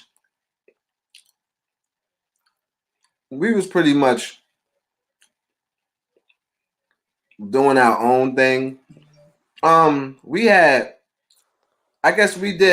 did as a group constantly like discuss the areas of how we was gonna put out projects, like know what I'm saying, like I would say, know what I'm saying, like Shay put out a project like the Rush Hour Gunfire, like, oh, we gonna do it like that, like, you know what I'm saying. But as far as songs and recording, we just recorded. I guess the recording process we did. I guess we all kind of contributed. It was like a group thing, I guess. I would have to say that. Oh, damn. Steve Drive has a point right here. He says Ross still has Banks on his mind from Officer Down. That genuinely hurt Ross Armor. Yeah, Lloyd Banks actually sold that song on iTunes back in the day as well. So, yeah, they sold that shit, and he made a killing off of that as well. Mm-hmm. So I would have thought that would have showed Lloyd Banks, like, damn, yo, you can move a lot of records song by song by song. Like, because I had heard rumor that record, The Officer Down, sold like 50 or 70,000, like, for $1 each, Bonds. I mean, that would have made me say as an artist, like, damn, like, this is really what my calling. But I mean, we're talking about a guy who sold 400,000 plus units in a week. So Ross week numbers ain't come back yet, right? He just dropped though. Nah, he just dropped. Ross's numbers haven't come back, but some people are projecting 30,000 units sold. But I was doing a little bit of research, and from memory, when Ross's mixtape album Black Market came out, 50 trolled him when the projection sales of 34,000 came out. And the album actually ended up moving 64,000 first week. That's what I'm saying. Yeah, 50 promoting the show right now too, so he might be on bullshit too. He ready to troll. He probably be ready to go. Steve Drive says he officially sold 31K. Now Bonds, biggest that album Black Market to me wasn't an official Rick Ross album. Nah, it was a mixtape album. Yeah, I like Rick. I don't know, man. I like Rick Ross. I just feel like, yeah, that was. I would guess. I mean, yeah. In these streaming times, bro. He's working on it, huh? They counting all their numbers, huh? He's working on it, huh, Bonds? Yeah. Yeah. Yeah, he's working on those streams right now. Yeah. Yep, he wants to do another 31K. So yeah, so these are officially like if Rick Ross did 31,000 first week, that would officially be his first or his worst album sales. But Hood Billionaire came out and it actually moved 74,000 copies first week, which was not good, but Ross had also released another album that same year, Mastermind. Okay. He released 2 albums in the same year. And then, like I was saying, when he came out with Black Market, to me, that wasn't an official album, but still the people looked at the sales and he did 64,000 units. And Ross had been known for moving 150 to 200,000 consistently, Bonds. Yeah. Ross was a big dog. But you gotta think about it. These kids don't listen to Ross, like these little kid, these young boys that be streaming all day, that listen to like Lil Baby and the Baby in them, they don't listen to Rick Ross. So Yep. he ain't getting streamed all day. Yep, you're right. You're right. Streaming Rick Ross like that. They're not on that. Rick Ross got a different wave. He on a different wave. He on some boss grown adult niggas on demon time, man. Facts, man. Nobody here no grown, mature, boss talk. It's a shame, but Leland Paul says Rick Ross should come back in the summertime. He could do that. You know, release a couple albums a year, like Gucci Man style, 3 albums a year. See if you can move that little 30 to 40,000 every single unit, every single time. Excuse me. and see, he didn't heat up though first. Like he should have been beefing with 50 and all that before the album drop. He could have been doing all this leading up and then building up some more anticipation to this project. Like That's what I said. He just dropped it and it wasn't nobody waiting for it. He dropped it like niggas was waiting for it or something. He had the best album title, Bonds. He had He had a really good album title, Richer Than I've Ever Been. Bonds, there's never been another album titled that. Nah, that's fire. That is an amazing album title, the perfect album title for Ross's career. And you know what? He didn't really come with it like that on this, like with the game plan, the marketing plan. But let me see. Steve Drive. I think Rich Forever though was probably even a doper title when he came out with that. Well, that was a mixtape title. But just the title alone, the phrase was dope. But, so, genuine question here from Steve Drive. He says, "Does Ross have a better album than The Massacre?" Yeah. God Forgives I Don't is better than The Massacre, in my opinion. The Massacre is really good. The Massacre is really good, but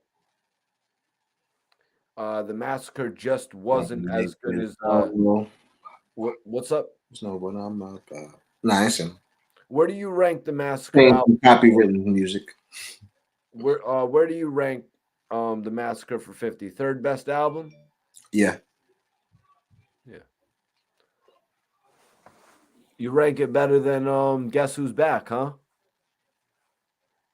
Yeah. Yeah, it's just because of the production on the album, the way that it's put together. It was a whole other level than Guess Who's Back. Now we got to get back to me disrespecting 50 bars.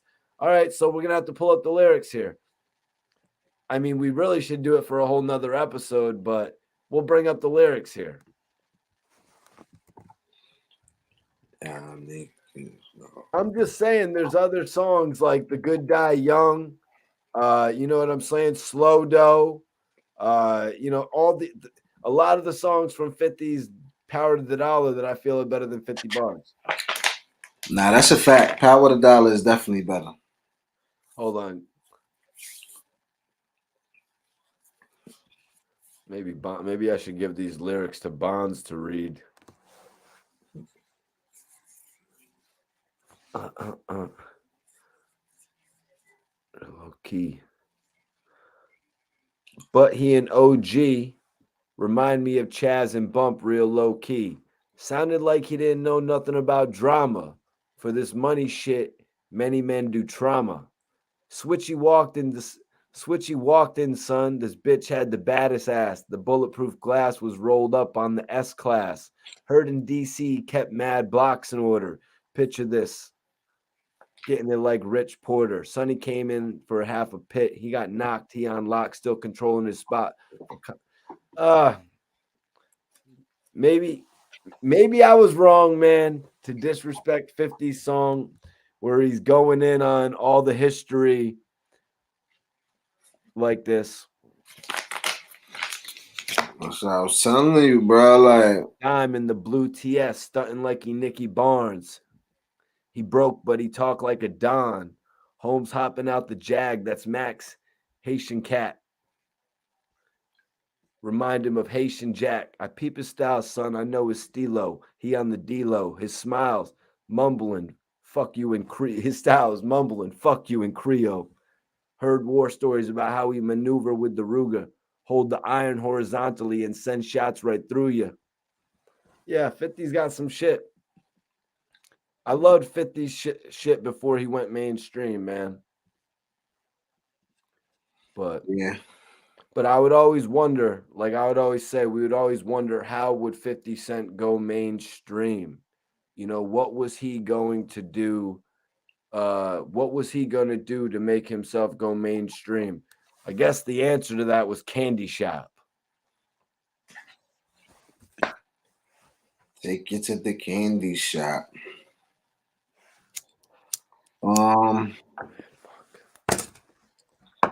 Did you ever see 50 First, having first music joint like was, that? huh? Did you ever see 50 having music like that, Bonds? Like the Candy Shop? I don't know about candy shop necessarily. Yeah, probably not. Yeah, candy shop and magic stick was like, but you understood it at those times. It's like, Well, I mean, Magic Stick was different, man. I mean, you never pictured 50 Cent being able to work with Little Kim or Foxy Brown. yeah, that was dope. You want to know why it was dope? Because the typical hard dude from the street couldn't do it. You would be you would be embarrassed back then to do it or something. You would not have been embarrassed to jump on a track with Little Kim back in the day, Bonds. Nah, hell no.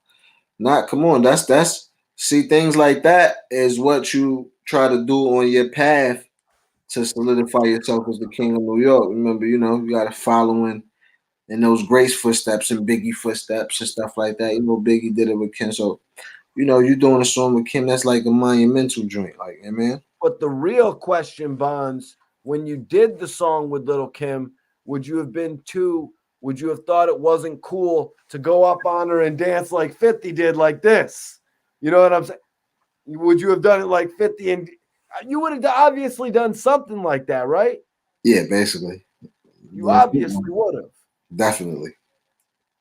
You wouldn't have just been there like, well, I mean that was just what Diddy did to Mobb Deep was kind of messed up, putting them with 112 because you sort of just had to stand there. You know what I mean? Mobb Deep couldn't be dancing all over, 112. It was a guy group. He should have put him up with 702 or some shit. Mm-hmm. Did Biggie work with 702? No, right? They had Total. Yeah, he had Total. He Yeah. should have put Mobb Deep should have had 702. Mm-hmm. Where were they from? Who? 702? Yeah. Probably 702, Vegas. Vegas? I don't know. That's the 702. Wow, yeah, you're right. Yep, you're right, bro. Yep. They're from Vegas. That's the area code, 702. Wow. Yeah, I don't realize that. You be having connections from out in Vegas, I guess. Yeah. Yeah, that's what's up. Yeah, at one point when I was dealing with Crunchy Black, he was out there. One of my guys actually, one of my guys actually lives out there. Mm-hmm. Trina said You got Trina said she was supposed to be on Magic Stick. Wow, Trina is the baddest. Trina is the baddest. You won't see me saying no different. But because 50 wrote the song, he already had the song together. He just put Lil Kim on it. He had that song already with the female verses written on. So he gave it to he wrote that Lil Kim joint. That record was big for Lil Kim too. Yeah. Why did 50 and Kim have beef though? Because 50 just disrespectful, especially at that time. You know how 50 was. He was disrespecting everybody. He was shitting on everybody. What did he say about Kim again? No. I don't know. I think it started over the song though. I think it was over some performances. She didn't want to perform with he didn't want to perform it somewhere or something. He didn't bring her some. It was something about the song. Yeah, I'm trying to think. I think he dissed her on that 8 Mile track, right? Yeah, after that, I think he did the song somewhere and didn't invite her to perform or something, some shit like that. It was some stupid shit about the song while they first. And then that's when he was like, "It was his song, basically, or some shit." He put on. I forgot. It was a while ago, but did Little Kim ever diss 50 on a track? I don't know. She probably did some shit subliminally. Maybe I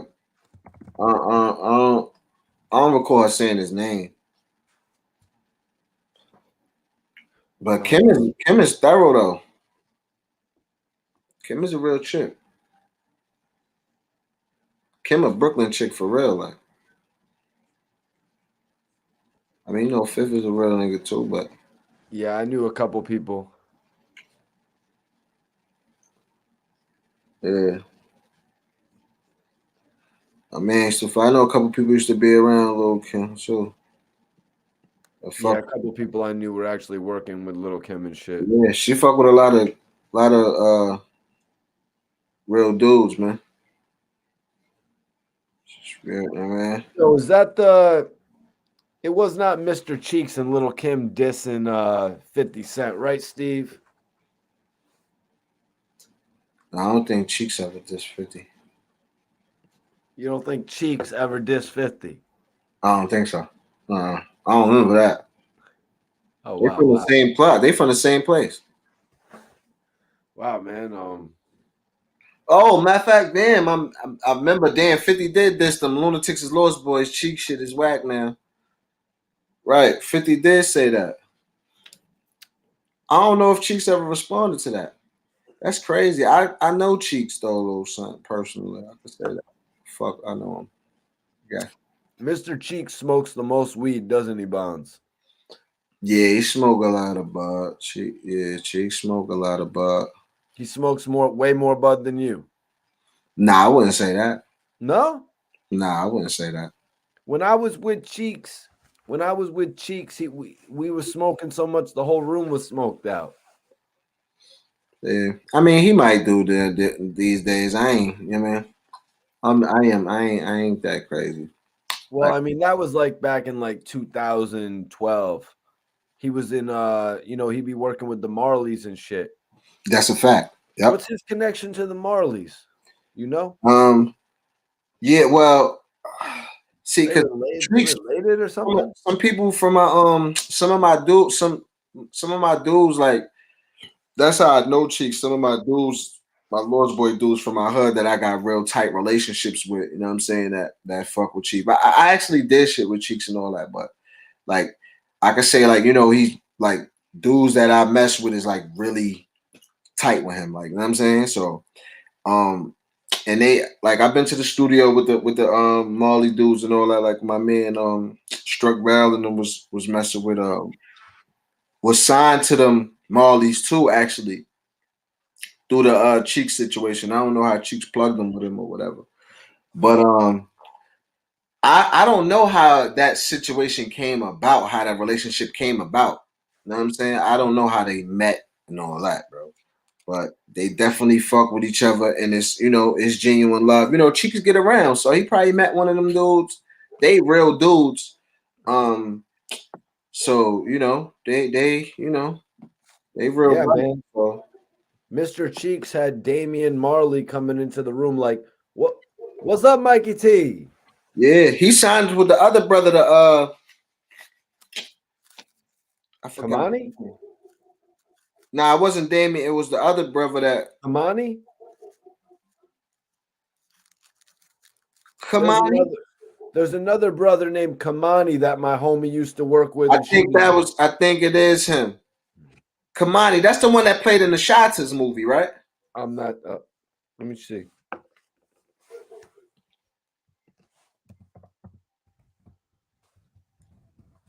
Oh shit. Beef smoking bonds.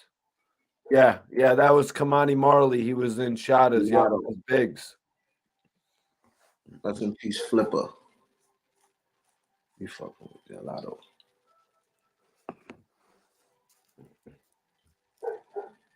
Yep. Yeah. Young Dolph, definitely top 5 Memphis for sure.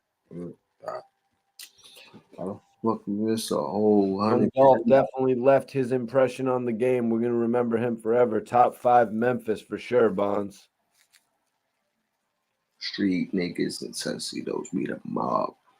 Oh, this shit is twisted. Yep. I'm about to perform Twist on surgery on blood. this, bro. Twist. Stat!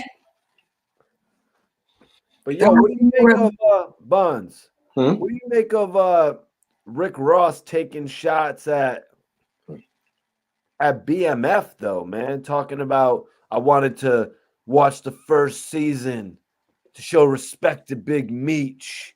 He's like, but I know the little homie only made 250,000 off of that season. Like, what are you talking about, man? $250,000 for 3 or 4 months of work is freaking amazing. Yeah, Ross got to chill with all the talk about all the just the kingpins and all of the street nigga shit, money. You know what I'm saying? Like I like just I don't know, man. Did that man just disrespect Big Meech by saying that? Do I got to change the title of this video? We have to come back. Like, did he just disrespect Big Meech, Bonds? Like, do you realize what Big Meech said a few weeks ago? Big Meech said, "What 50 has done for us, nobody else would do." So That's a that means we will do anything for 50. That's what Big Meech said in a message to his son. And now this guy's talking about, oh, you're getting little money. This was Little Meech's first time acting. To get paid $250,000, I would say that's that's major. If that's what he had got for his 8 episodes, man. See, but you know what you got to think about too. You know what you got to remember. That BMF show is 50 show, so he already furtherly trying to know what I'm saying, troll 51, and then two, like BMF is big out there in the Miami scene. So, you know what I'm saying? Being that 50 put them on, you know what I'm saying? Gave BMF this look like they got a certain probably newfound love for 50 in Miami. You know what I mean? Which probably don't make, you know what I'm saying? Ross feel more comfortable, like so. Should probably save this for another day, but Yeah, that's part of the 50 shit, man. is Rick Ross bigger than Big Meech ever was?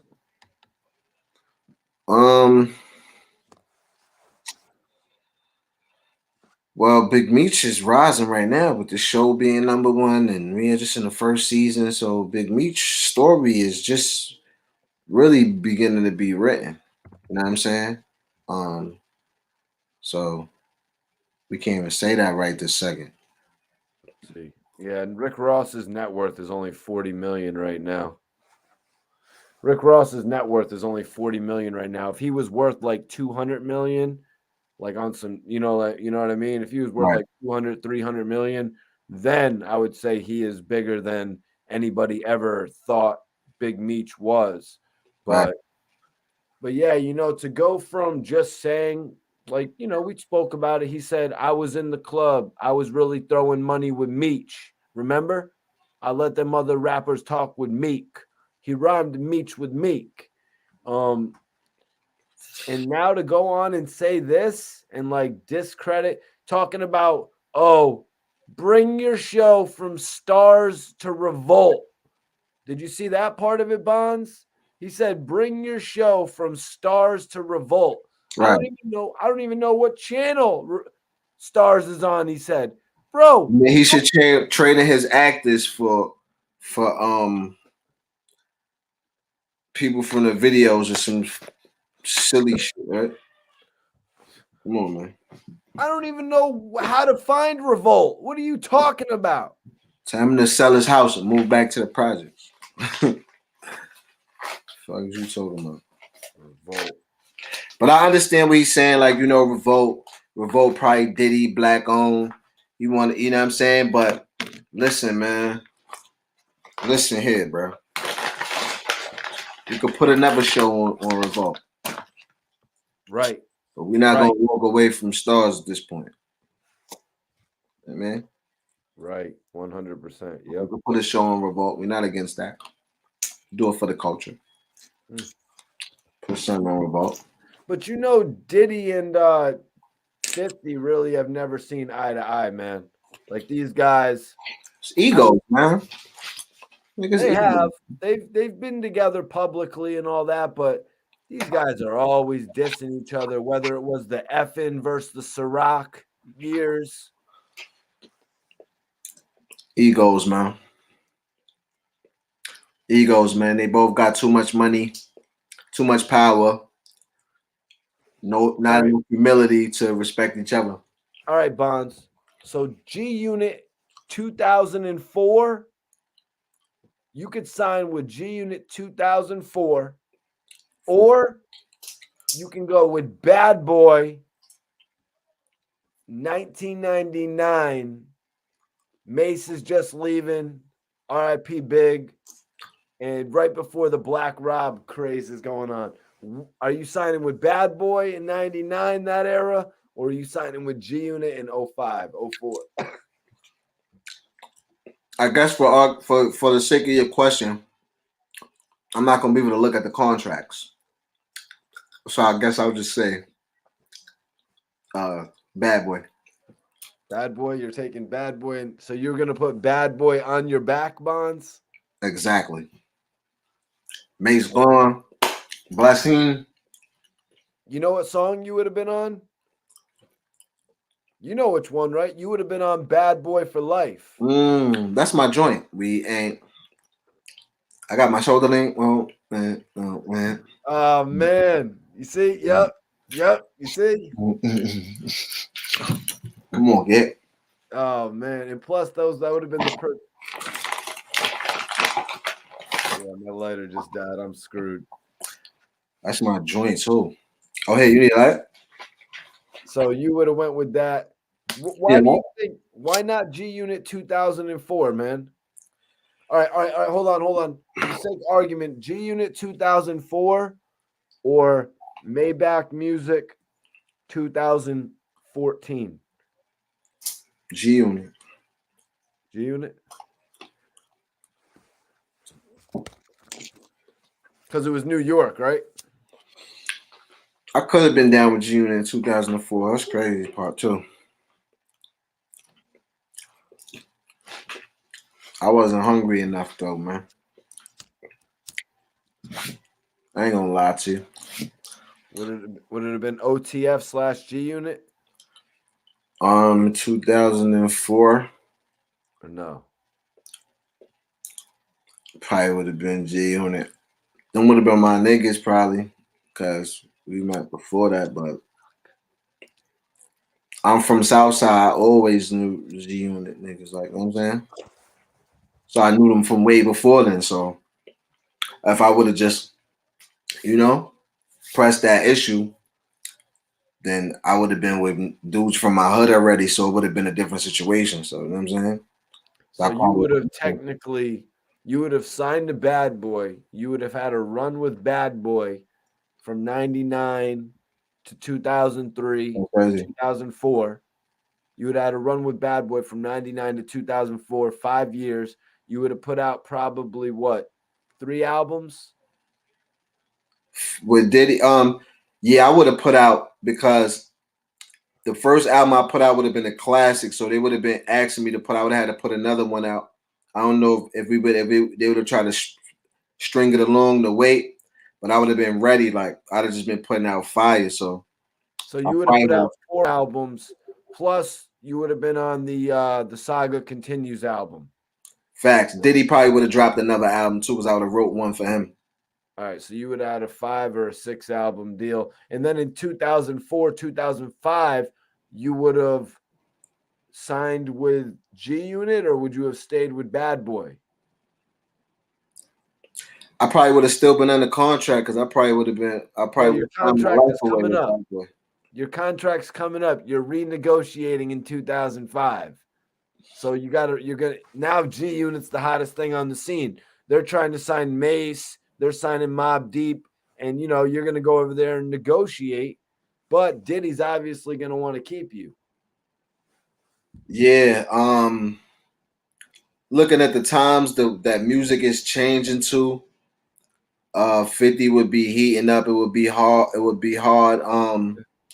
But Diddy would have more money to offer me, so I probably wouldn't even make it over there to 5th. Nah, I think you would want to do the G-Unit album. I might want to do the G-Unit thing though, being that it's Southside. I might have pressure from my neighborhood, like, yeah, man.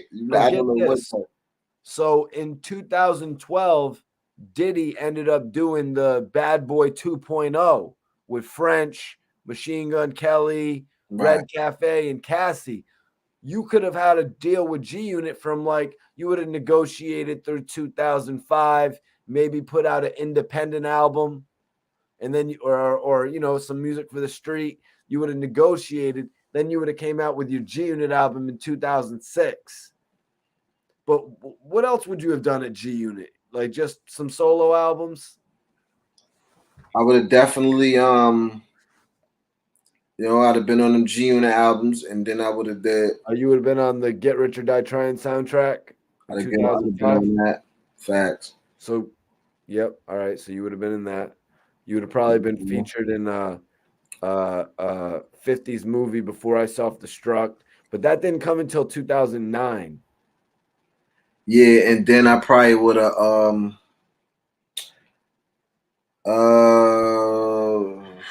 sidebar, I probably would have dissed somebody, because if I was with 50, everybody would have had beef. So probably would have dissed me. You would have had a diss track. Nobody had a diss track for somebody. So that would have been the whole emphasis for your second album. Yeah, maybe sign that when he was beefing with Cam. I don't know. I gotta diss somebody really quick. So you're gonna do the whole diss thing. That's gonna be your second album. But then by like all right, so you're second album, you're dissing somebody, because at that point 50 had lost the battle to Kanye West at Graduation versus Curtis. But you're not paying attention to that because you're dissing somebody else, sort of like Jadakiss, Beanie Siegel style. Right. Okay. Passion project. What do you do after that? 50 tells you, what producer have you always wanted to work with? We actually got Havoc signed to the label. Prodigy's in jail at this point. I would have made an album with Hav. Boom. Album with Havoc. 50's like, damn, Bonds, this album's really good, but it's 2008 now. We're going to have to shelf this album, man. But I'm going to give it to you. You can have this. Putting it out. Boom. 2009, you got the album with Havoc put out. For my own money, I'll put it out. Give it out for free. I just want it out. Then you go start 2010, you start building your relationship back with Diddy, and then you're re-imprinted as Bad Boy 2.0. Instead of King Los, it's Bon Simmons. With a label deal. Yes, this is a part of a multiverse. My artist Mikey T. A label deal. Yeah, label deal. I gotta sign a group. You know what I mean? Oh, you got to sign a group. I'm a boss. I got two dudes rapping. You know what I mean? I got two spitters on the side of me. Hold on. So what point is this? This is Oh, you didn't even start a label in this whole thing when you because were releasing all these albums. Yeah, like when I come with somebody.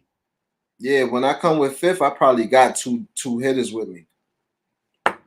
You didn't say that, bro. You were too focused on dissing somebody. You never got your label together.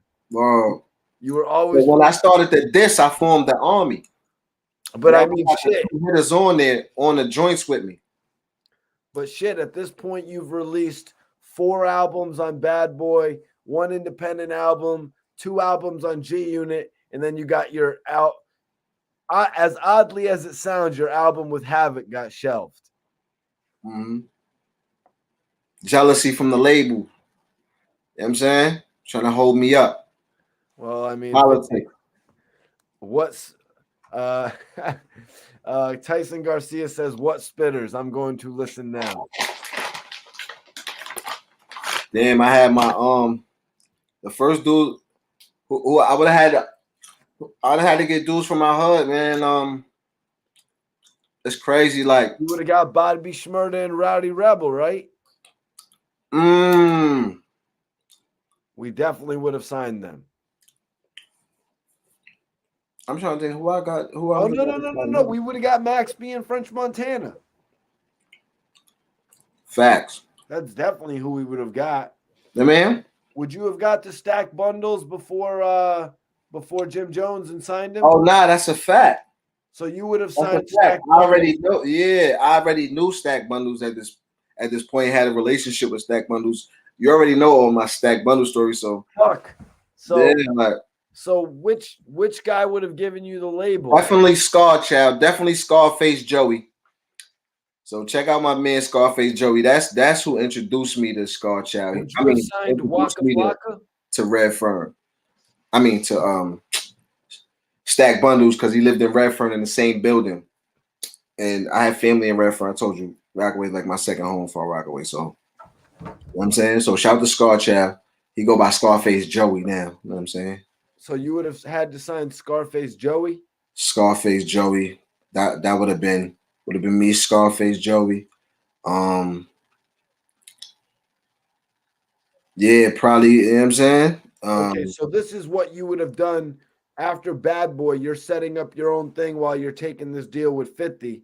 And in that middle, like I said, you had your independent album while you were negotiating for your big major label return with G-Unit. So you got Scarface Joey, you got Stack Bundles. Stack Bundles has a friend named Max B, who's kind of getting roped around by Jim Jones, but you're just coming off of a major deal with Bad Boy Records. Yeah, and I know people that was locked up with Charlie Wingate. That's so he could have been easily like, oh nah, you're my man, like, you know what I'm saying?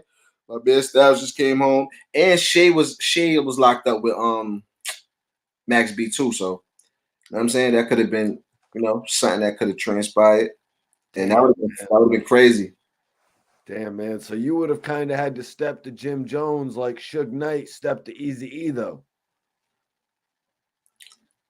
Or what year?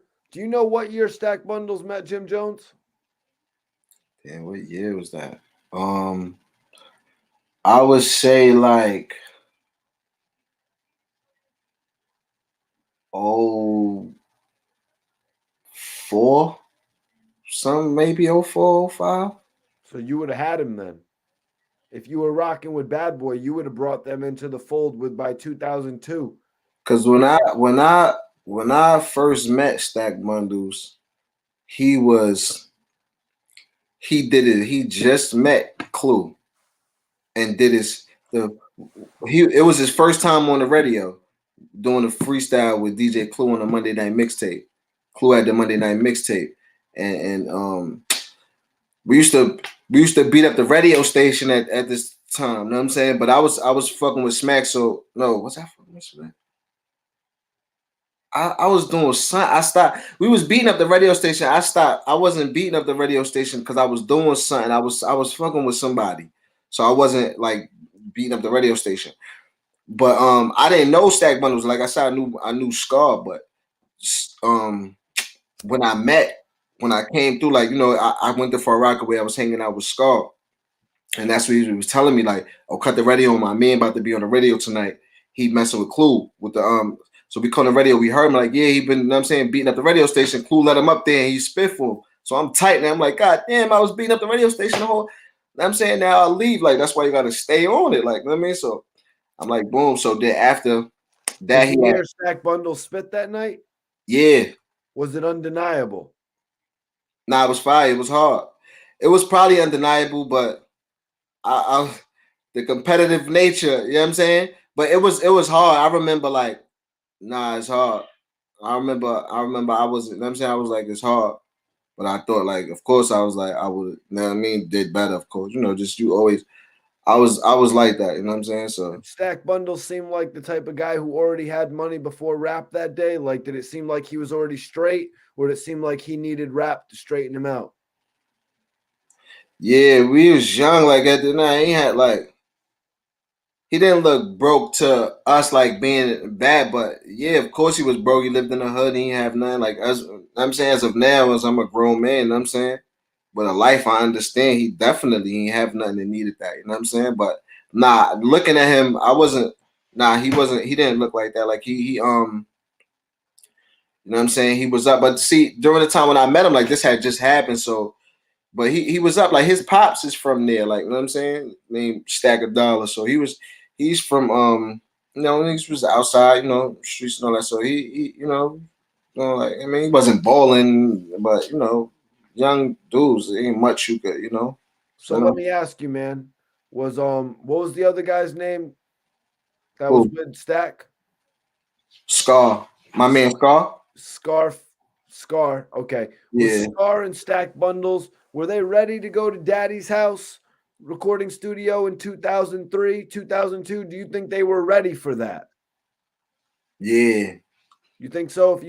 If hypothetically in the multiverse that we're talking about right now, if you would have offered them the opportunity to come to the Bad Boy recording studio, they more than likely would have not acted a fool at that time and age, or that day and age. No, because they was recorders. They went to, there was people that went to the studio and did songs, and we was doing active all the showcases in the city and stuff. So we was active independent artists, like you know what I'm saying. So and they was doing that. Like I told you, I came into the situation that Stack was just leaving because when he started doing the Monday Night Mixtape, he stopped messing with the producers from the hood and he started messing with Clue.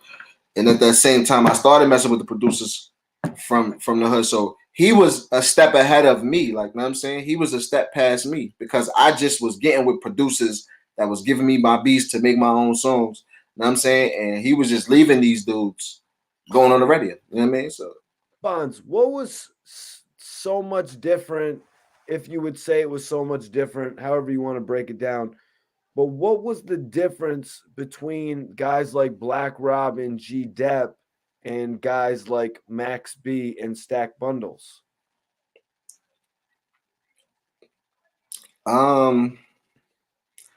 Black, I would say Black Rob was, you can't put him in a, well, I guess with Black Rob, I say his personal demons is what held him up. Like, you know what I'm saying?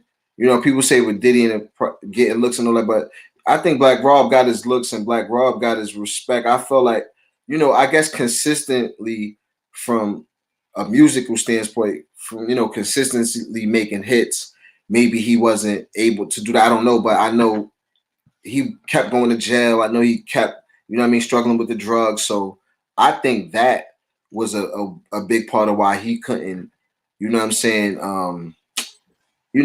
grow with Bad Boy and you know what I'm saying, and then do his own thing and do how he was supposed to do, like you know what I'm saying. Yeah, because like you're saying, he got all the chances in the world from being in the Bad Boy for Life video with Ben Stiller. And he had Whoa, which is a major hit, Right. like you know what I'm saying. And he you know he been on records with Jennifer he been Lopez. he been there since the big days, so he been a part of that legendary thing. So but we don't always realize that, like you know what I'm saying, like.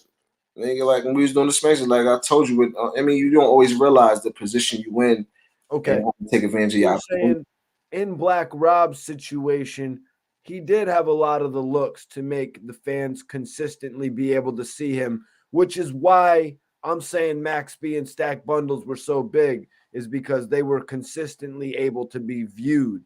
You know, they would always be there, new songs, new mixtapes. Black Rob just sort of got screwed up a little bit because of the personal demons.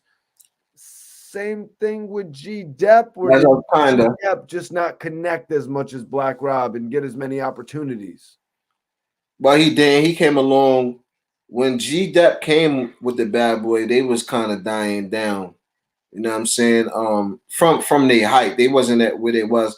And then G Dep didn't.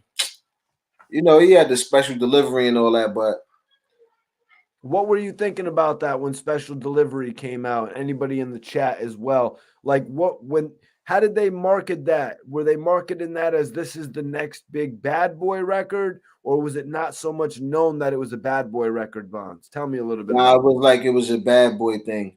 So you wasn't really you didn't get too personal with G Dep. Like, we didn't personally, G Dep, I don't know, from New York, from a New York standpoint, you looking at dudes like Black Rob, like, you hearing things, we know, like, you know what I'm saying?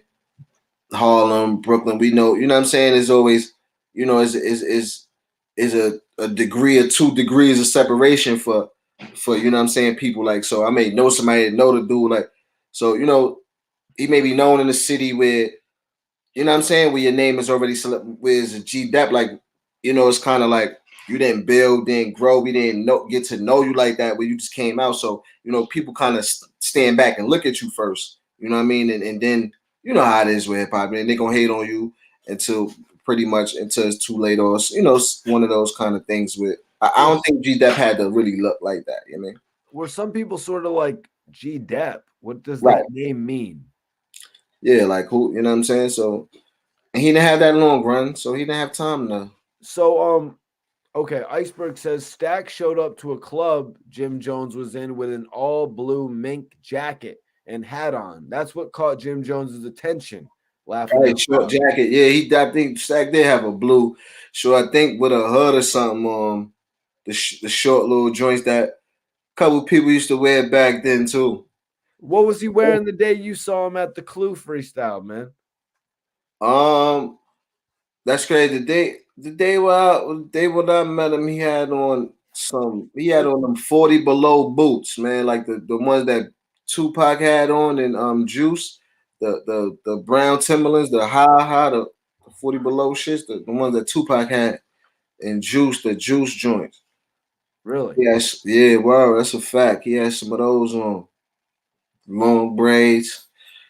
We came through Redford, and it was crazy because I told you, like, you know what I'm saying, I was slick hating, and he was coming through showing love, like, word. So he's immediately shifted and said, you know what I'm saying. I always, you know what I'm saying, and it was just always a good relationship from then, and it was extra good on my part because initially how he moved, like, you know what I'm saying, and even after he passed, me and the Riot Squad, like, you know what I mean, shout out to Core 2G, Bino, like, you know what I'm saying, Was Chinks locked up at the time? Chinks was locked up at the time. I never met Chinks. I never met Chinks. Uh, Facts. I got a Interesting. bunch of music with dudes and all that too. Like, Salute to you, Iceberg, for bringing that story up about the homie Stack Bundles rest in peace, Stag. and all blue mink. That's obviously one of the most popular pictures of him. Rest in peace to my brother Chinks as well. Facts. Son was flashy. Yeah, just like Nicky Barnes. Or who was that? No, it wasn't Nicky Barnes. Nicky Barnes was flashy too, but it was like George Lucas's nephew, one of his nephews, right, Bonds, who he had to go to and take off a mink jacket. To who? Remember, Frank Lucas had to take off. It was one of his nephew's jacket or something. He had bought a flashy jacket, and Oh he yeah, couldn't take yeah, it yeah. off. Yeah, he bought that his wife bought him a flashy jacket too. He wore that shit to the fight and the feds jumped on him. Yep. He broke his own rule. He threw that shit right in the fire. He broke his own rule, right? Threw it in the fireplace, yo. Uh, Desert Storm rappers would wash every rapper now. When did you get wind that Desert Storm was a new rap clique? You know, when did you get word about all that? Around when Stack started messing with them, and it was another DJ. Shout out to DJ J West, who was that was messing with them. I always knew like DJ Don DeMarco, that's my bro. Shout out to Don DeMarco. Um, you know, so damn man, I'm forgetting my bro name right now. Cassius Clay. I mean DJ Cash Clay. So when now like I told you, like Stack was kind of recording freestyles with like Jay West and them dudes. So like I told you, it was kind of weird. Like I was kind of, I don't want to say, well, I was kind of like maybe following in Stack footsteps a little bit. You know what I'm saying? Going through the same thing because it was like boom, met with the man. I started messing with his producers. He stopped messing with them. Boom, and I guess everybody kind of had relationships with people. So you know what I'm saying? I was meeting people, and that's when I kind of found out, they was doing the Desert Storm mixtapes and different things that was going on. So I was just trying to get in the loop and be involved. You know what I'm saying? At one point. Why did they call themselves Desert Storm?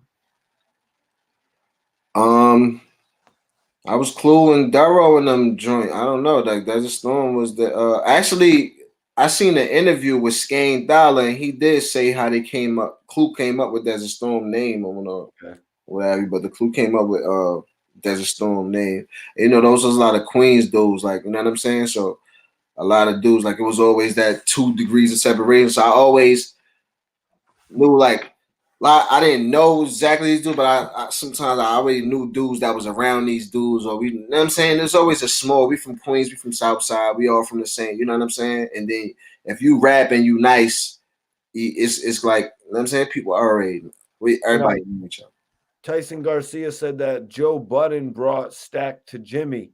I see that Jim Jones did an interview on Joe Budden's podcast, but I have not watched it. I wonder if that's what they discussed. Is that what you know about Jim Jones being made it? Getting I made know Joe with Jimmy? Button. I know Joe Buttons was signed. My a lady who was like family to me signed Joe Buttons.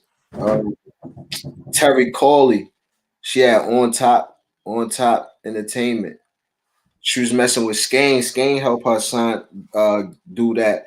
Was messing with her too. Terry Corley is this OG from my hood, Ducky Corley. He was down with the Preem team and all that. So but she had a label on top. She had some white boy WB Beats, Joe Buttons, and damn another dude too.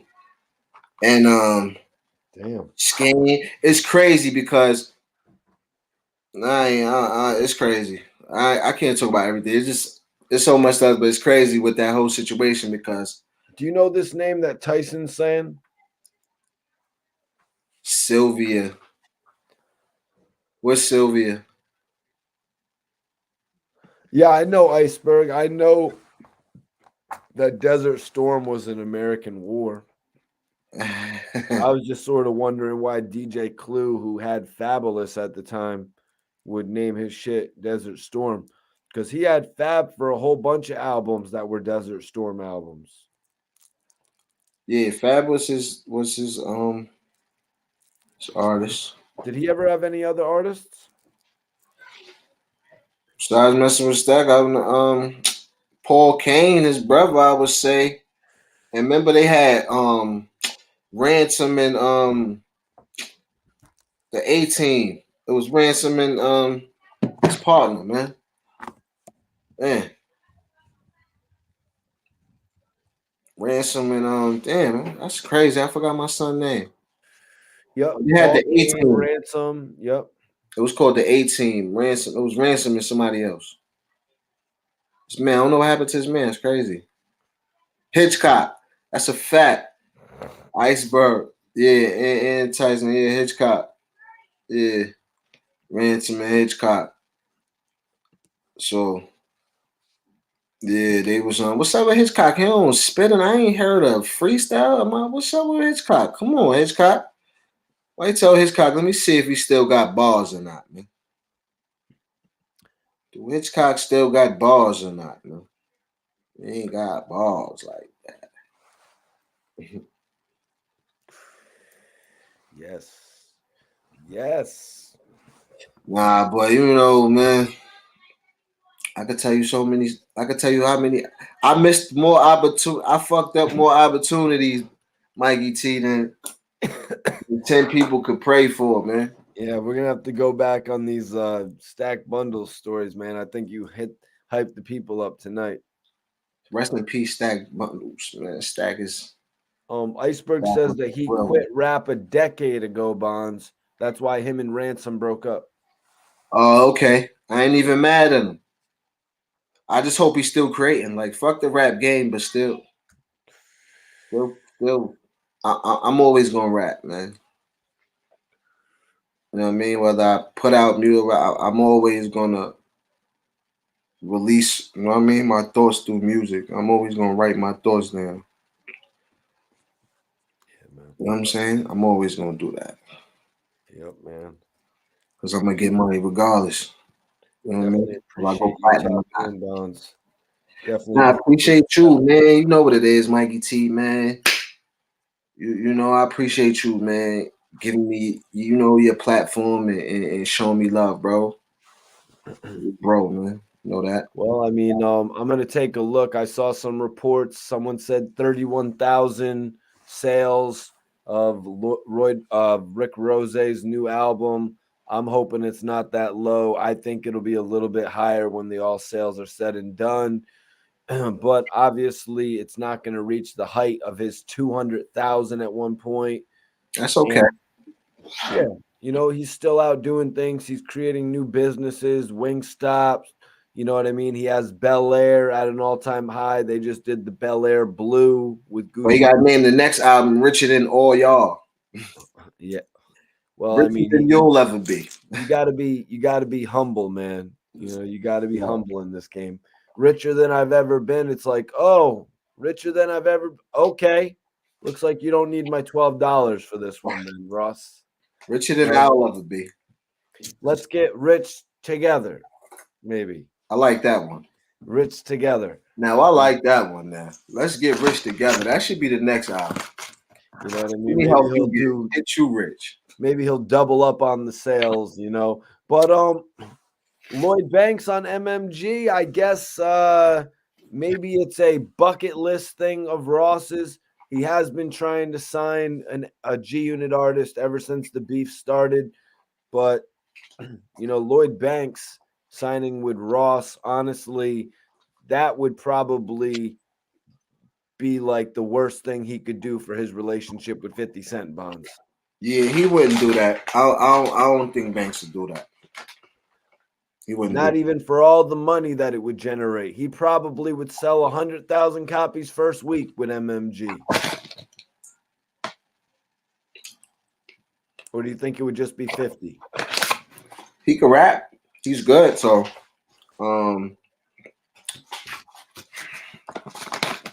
they picked the right records. Ross, with Ross, I believe it could be. They picked the right records. I'm downloading the first day. Right, but Banks on MMG, nah. He's just not going to do that to 50. It's too personal for Banks. But that's saying that Banks He never can't do. align himself with anybody that's gone out at 50. Like uh what if D Block? What if D Block comes at him? D Block / Interscope comes at him or something like that. What if Diddy wants to sign him to Bad Boy? You know, like what? He just can't sign with anybody that has had issues with 50? That doesn't make any sense. He might as well get a label deal and reinvent himself as his own boss. And he don't need to be trying to sign to nobody else. You know what I'm saying? He over 35 already, man. Like, what? You know what I'm saying? Think about your kids at this point, man. Banks about my age, man. Yeah, you're right. Think about Banks should know after creating Beamer, Benz, or Bentley that he can create a record that'll move some units, man. But I just wanted to come on here and talk about this tonight a little bit. Obviously, I think Banks would probably help MMG reemerge onto the scene a little bit. But I don't agree with Ross dissing 50 Cent over BMF. 50 Cent's making the best shit of his, practically the best shit of his career right now, and Ross has always been a good musician, but right now 50's just got the control of the industry, man. Nah, it's a fact, bro. Like, for sure. Yeah. So everybody on here, man, I want you guys to follow me on the gram. Everybody follow me on the gram if you're not already. I'm going to follow everybody back on this video that follows me. Hold on. Banks versus Bond Simmons. Yeah, that's crazy. I dropped that mixtape like 10 years ago called Banks vs. Bonds. I want everybody to follow me right now. I will follow you guys back immediately after this stream. I'm about to post Bonds. More than 10 years ago. I'm about to post Bonds IG up as well so y'all can follow him. 15 years ago. 15 years? Damn. Yeah, that was like 15 years ago. Bonds vs. Band was drawn on the cover. Everybody was doing that back then, huh, man? It's crazy. You could probably put it up on YouTube. Did you ever do a Bonds versus Domination? Nah. Me and Damo got songs together, though. Oh, did you guys ever battle? Nah. Why didn't you guys battle? It never was brought up to battle. Did you ever see Domination battling? I never heard of Domination till he was with Smurf. Like Smurf came, like when you know what I mean. Smurf was messing with 50 Smurf. I know Smurf, and then after that happened, he snatched Damo up. Not saying like Damo was outside and all that, but I just never knew him. I never. What about the Groundwork mixtapes? When did you first catch word of those? By what number did you catch that was those? like that was after. That's when when he started when Smurf came back out, like yo. He got his own deal with Koch, and he got the God forget. God giveth, God taketh away. After 50 Cent, home with the tour after all that. Remember, I was around for all that, so boom. After all that happened, boom, he got down, boom, and they started doing the ground where he got the deal with Koch. He was working. You believed him when he said he got the deal with Koch. He definitely got the deal with Koch. He dropped the album on Koch. No, I know, but like when people started talking about it, you believed it. Yeah, yeah, because after he was already, at that point he was hot. 50 name was in his mouth mad times. So dudes ain't even know how he looked, but dudes knew who he was. Like, he was 50, he was close to 50. So he was like, when everybody was around, like, he knew 50 already before. So he had a relationship with 50. So he had, he had that buzz, that street buzz. So once he stopped messing with 50, he had a name already. You know what I'm saying? Damn, did he have a bigger name than Tony Yayo at that point? He had a more infamous name because 50 always refers to him as a shooter. Like, Smurf come through the, you know what I mean, and light you up. Like, so you already looking at 50 like this major figure, and then he's already saying, oh, this dude. You already looking at 50 like the ultimate goon, and now 50 telling you this is my goon. So now you look at Really? him like the goon of your goons, like, you know what I mean? Wow. Really? Shit like that. That's crazy, man. You know what I'm saying? Wow. Did they ever ask the question like, but can the goon rap? I mean, we probably know he can, but you know, he was the goon, like goon, you are rap. You And are we the rap. thought and we thought 50 was the goon. Did you ever know Kim's 50 was boyfriend named World? yeah, yeah. World from Brooklyn, World was a goon. Yeah, they say World is yeah, but yeah, World's a goon. How much older was he than you? Or were you guys the same age? Nah, World's older. World's older. He probably nah, he's like Lil Kim and them age. He probably older. He probably Okay. Hold on. 10 years older than me, son. It could be 5 years. I don't know. He was a Brooklyn goon, like so. You know, yeah, he definitely older. He locked up right now for like forever and a day. He was dating little Kim though for a minute. Yeah, he was dating Lil Kim. He was dating Lil Kim. Probably He was dated a twice. cowboy, man. World's a cowboy. World's a goonie. Word. How many times would you say you met World? I ain't never met World, bro. Oh, you never met him? Nah, I never met him. I never met the man. I like he's from Brooklyn, so I heard about him. It was people that's Did you ever meet Mike Shorey? oh nah, fabulous artist. Yeah. Nah, I never met him. He's No. from Crown Heights, I believe. That's where I met Smack, I him. think Smack met him though. I think Shay did too. I don't met him. Smack and Fab fuck with Smack hard body. We was always around, like in Brevoort and fucking Smack. Fab was on every. Fab is a real dude. He's a cool dude. Always show love. Fab one of the realest. He ain't never act Hollywood, no nothing. Except when cameras are around. I never seen that. He doesn't like no damn cameras, man, unless it's just me. He loves Smack. We used very good. Would Fab. Smack would be running up on him with the camera? No, we used to be Smack. He called Smack, yo, come through. Like niggas be hanging out with Fab, like Right, exactly. Yeah, taping, he kicking it for, you know what I'm saying? Get interviewed and all that, like so. He fuck with dude, like I mean, he called Smack like people used to call Smack like, yo, Brendan came and say we ain't at to come prior to the first Smack. We used to come, but after Smack was hot. Yeah. People used to come to us to get on the Smack, like you know what I'm saying? The artists used to call us, you know what I'm saying? Because it was the look. Like right now, like you know what I'm saying, they probably giving their videos to World Star and all that. Like World Star ain't gotta call them, they sending a video. The publicist is automatically calling, we need the video on World Star. Like that, you needed it on Smack. Yeah, Mike Shorey told me about how he used to work with like he was supposed to work with Max B on a track. But yeah, man. Yeah, Mike Beck, R.I.P. Mike Beck, yep. Yeah, Mike Beck died. They try to rob him for his watch or some dumb shit. I remember that was in them times too, man. That's Damn, man. Did you ever get a chance to meet Mike Beck? I never met him. That was Shay knew him though. Like he was around. I seen he was around. I ain't know him. I can't say I knew him, but I recall an incident. I remember when that happened. I remember when that happened. He got killed. I think I knew. Damn, was it his brother or somebody in his family was around us too? I think they tried to rob him for his watch or something. And I think he fought. He tried to fight back or something, and the dude clipped him. Crazy.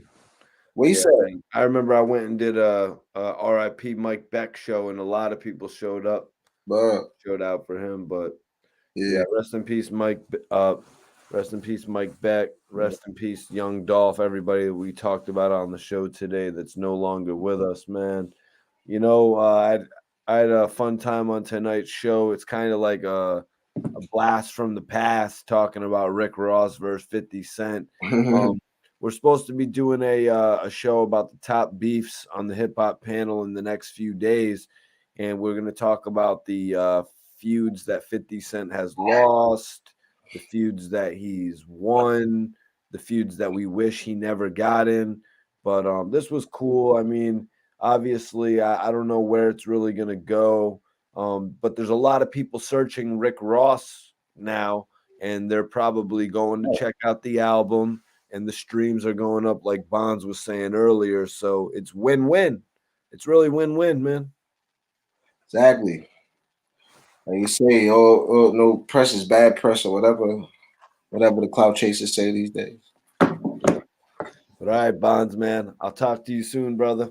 My guy, salute, man. You know Have a good night.